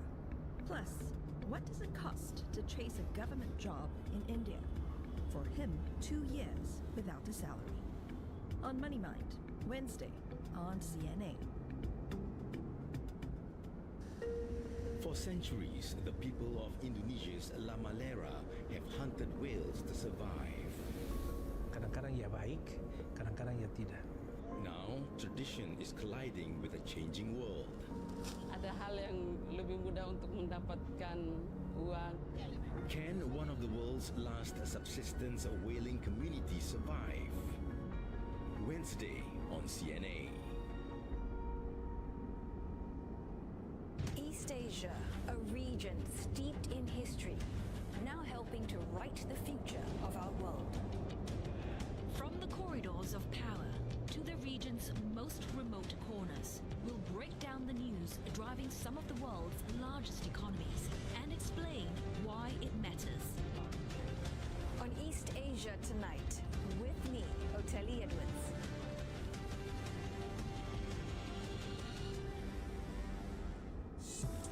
Southeast Asia is bracing for Super El Nino. Rumput laut kami yang seharusnya bisa dipanen akhirnya jadi putih dan ini menjadikan kami rugi. Though a natural climate cycle, this could be one of the strongest on record. Business will not be as usual. Life will not be as usual as well. And its impact could unfold in unexpected ways. อุณหภูมิในตัวมันร้อนไปด้วยค่ะ แล้วก็อึดอัดท้องอะไรด้วยค่ะ Insight, Thursday on CNA. Now I am become death, the destroyer of worlds. We know how these stories end. Explosion at the Ariana Grande concert. 2 bombs went off at the finish line of the Boston Marathon. Joy turns to confusion and a realization of tragedy. A Pan Am jumbo jet has crashed just north of the Scottish border. Liftoff. What happened before?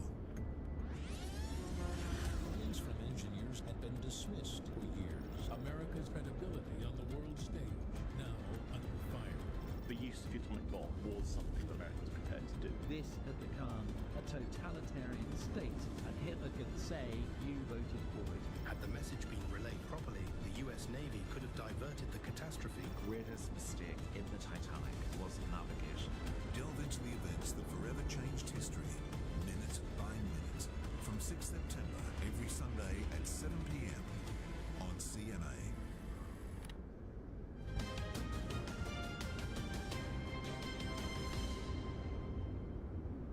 Welcome back. Outrage of modesty cases in Singapore edged up slightly in the first half of this year, with a sharp 32% increase in offences that took place at home.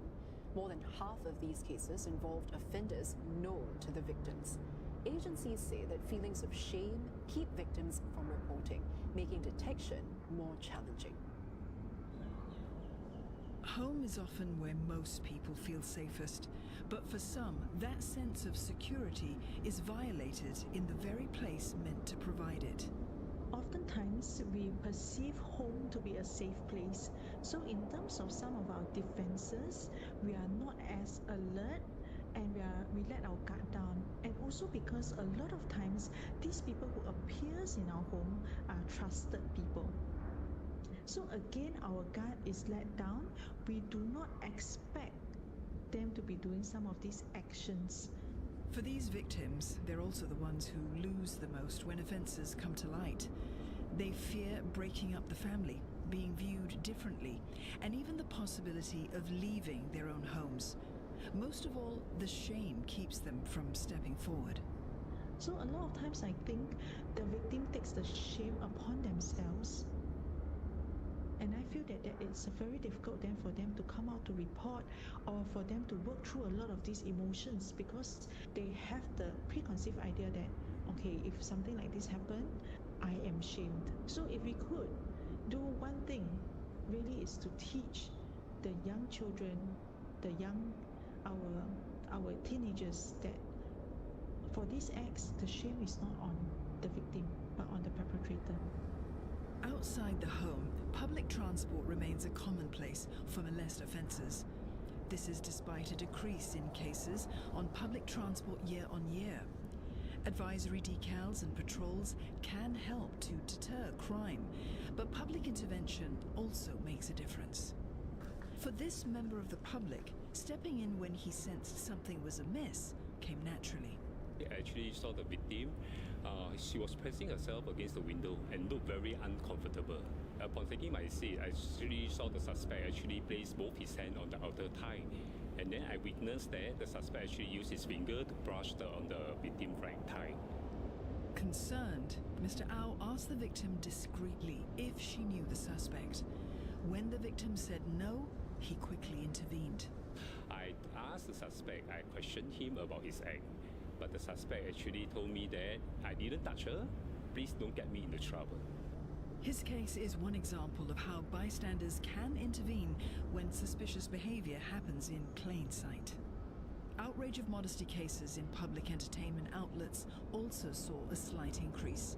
The police say they are working closely with nightlife operators to strengthen crime prevention efforts. These include the Safe Clubbing campaign, with its 6th iteration coming in September. While there were more outrage of modesty cases, overall physical crimes in the first half of this year fell by 38 cases or 0.4% on year. Other crimes of concern include shop theft and theft in dwelling. Theft in dwelling cases rose slightly by 0.6% on year. It shot up by 92 cases, or about 25% in residential premises. Shop theft cases rose by 2.2% to about 2,100 cases, accounting for about 1 in 5 physical crime cases being reported. It remains one of the top offences by youths, with most of them being committed at supermarkets, convenience stores, and health and wellness shops. Nearly 30% more youths were investigated for shop theft in Singapore in the first half of 2026 compared with a year earlier. Experts say peer pressure, emotional distress, and instability at home can contribute to such offences, warning that unchecked behaviour could weaken young people's sense of accountability. Authorities are exploring more youth-led crime prevention initiatives. Nikhil Khattar looks into the issue. These everyday items may seem like small things to steal, but more young people are being caught in the act. More than 350 of them were investigated for shop theft in the first half of 2026, just shy of a third more than the previous year. And experts say it's not always about money or curiosity. Peer pressure, bullying, and emotional distress can all be triggers, with social media comparisons adding to the pressure. It is an external expression of adversity, trauma, or structural gaps that they are facing. Youths steal to gain social capital among their peers. Sometimes they cope with their internal emotional distress, or to cover basic needs when there is instability at home. While the reasons may vary, retailers are stepping up enforcement with facial recognition cameras and AI-enabled detection systems. But catching more offenders only goes so far. Technology may help detect the crime after it has happened, but education helps prevent the behavior before it starts. Ultimately, we want young people to make the right decision because they understand why it is wrong, not simply because they are just afraid of being caught. Dr. Al-Haddad warns that if the behavior becomes normalized or not dealt with appropriately, the consequences could go further.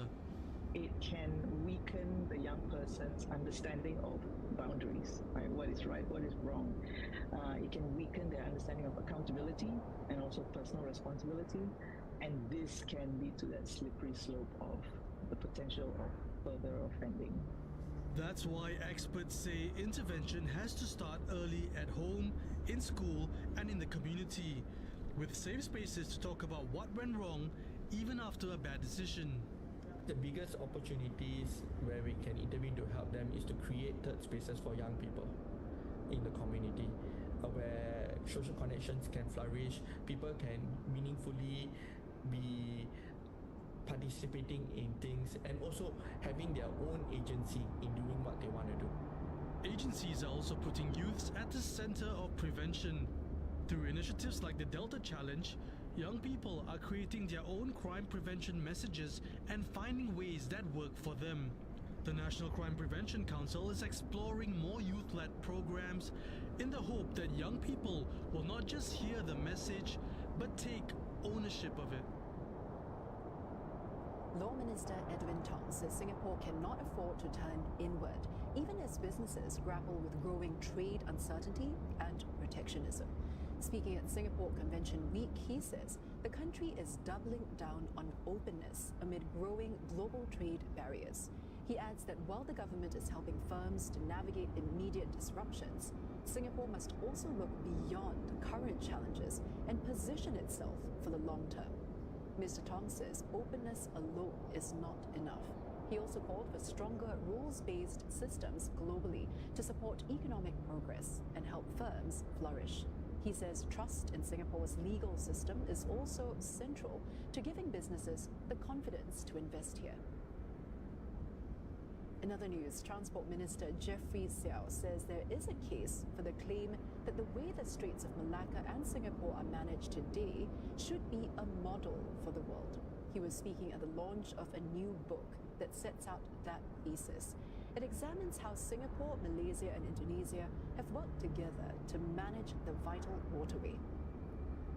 For over half a century, Indonesia, Malaysia, and Singapore collaborated closely to improve navigational safety in our waters, including in areas with unresolved maritime boundaries. And even when there were differences in views, we did not allow these to paralyze cooperation. This is because all three countries recognized that keeping our waterways safe, secure, and open was in everyone's best interest. And still to come, a quick scan powered by AI. How new tech could free up healthcare workers to focus on patient care. Stay with us.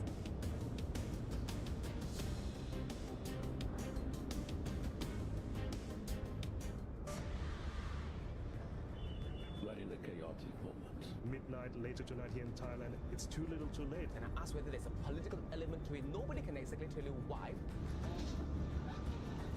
Look, things are never perfect when you're engaged in politics. Each one doing what each one wants. So what's the United Nations doing amidst this world of supreme chaos? We're pushing for answers every night on Asia Tonight.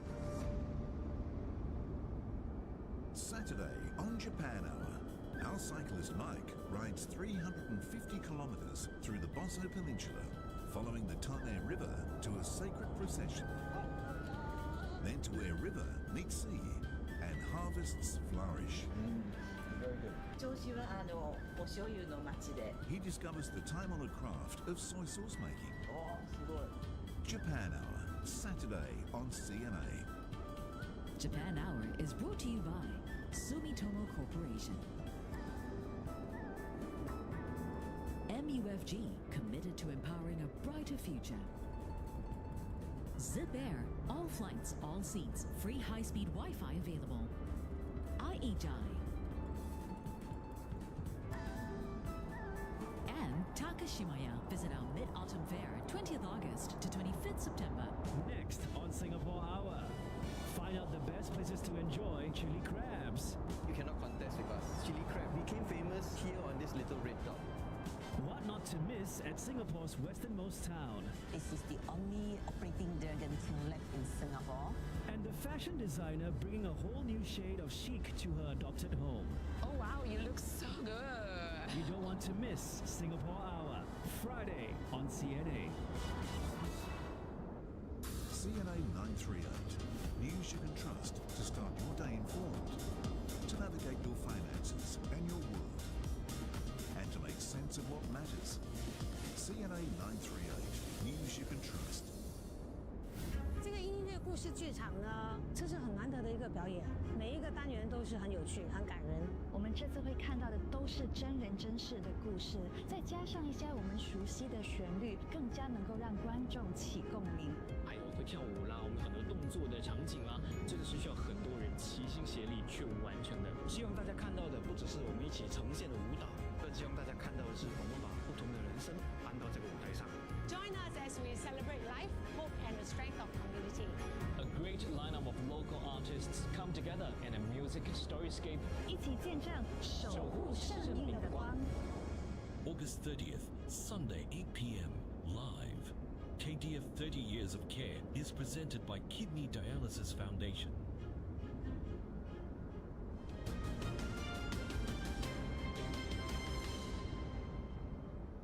You're watching Singapore Tonight. More financial sector workers will get help adapting to jobs reshaped by artificial intelligence. The industry-first partnership covers AI skills, reskilling, and the development of young talent. The DBS and the Institute of Banking and Finance Singapore partnership will equip the bank's employees with foundational AI skills. It'll include AI governance, responsible AI use, and prompt engineering. In other news, patients in Singapore could expect to get better care faster thanks to a rollout of a nationwide agentic AI platform. The aim is to help healthcare professionals automate their daily multi-step tasks so they can focus on delivering patient care. Nadine Young with more. Every day, medical professionals juggle tasks, from checking on patients to procurement and even rostering. Enter agentic AI now. That does half the job. Operating independently, it can document a patient's medical history. Easily, it's probably halved the amount of time that it takes for me to prepare for a clinic. But on top of that, it's actually saved me a lot of energy, cognitive energy, because I think that's the main thing that it takes to run through all of these records. It takes a lot of effort. It's one of more than 12,000 agents now made available thanks to the National Health Tech Agency. Healthcare professionals can also create and customize agents with little to no technical expertise required. Developers say there are safeguards in place to make sure any sensitive data, like patients' information, are not compromised. We strongly recommend, and we have put in place a no identifiable policy, which is above the norm, to ensure that our patients' data are protected. And there's also a series of cybersecurity controls that we put in place for the platforms to secure the environment. As Singapore prepares for a greater AI-enabled public healthcare, Senior Minister of State for Health Tan Kiat Hao says testing, monitoring and governing these systems must grow alongside the tech. That is what it means to build a health system capable of capturing the value of AI. And for the past few years, much of our conversation has been about AI for healthcare. The next phase must be also about how we design healthcare for AI. Not designing healthcare around technology for its own sake, but redesigning our healthcare systems to harness AI and realize better health outcomes. Mr. Tan adds that this will go hand in hand with investing more in human judgment to make medical professionals more capable in delivering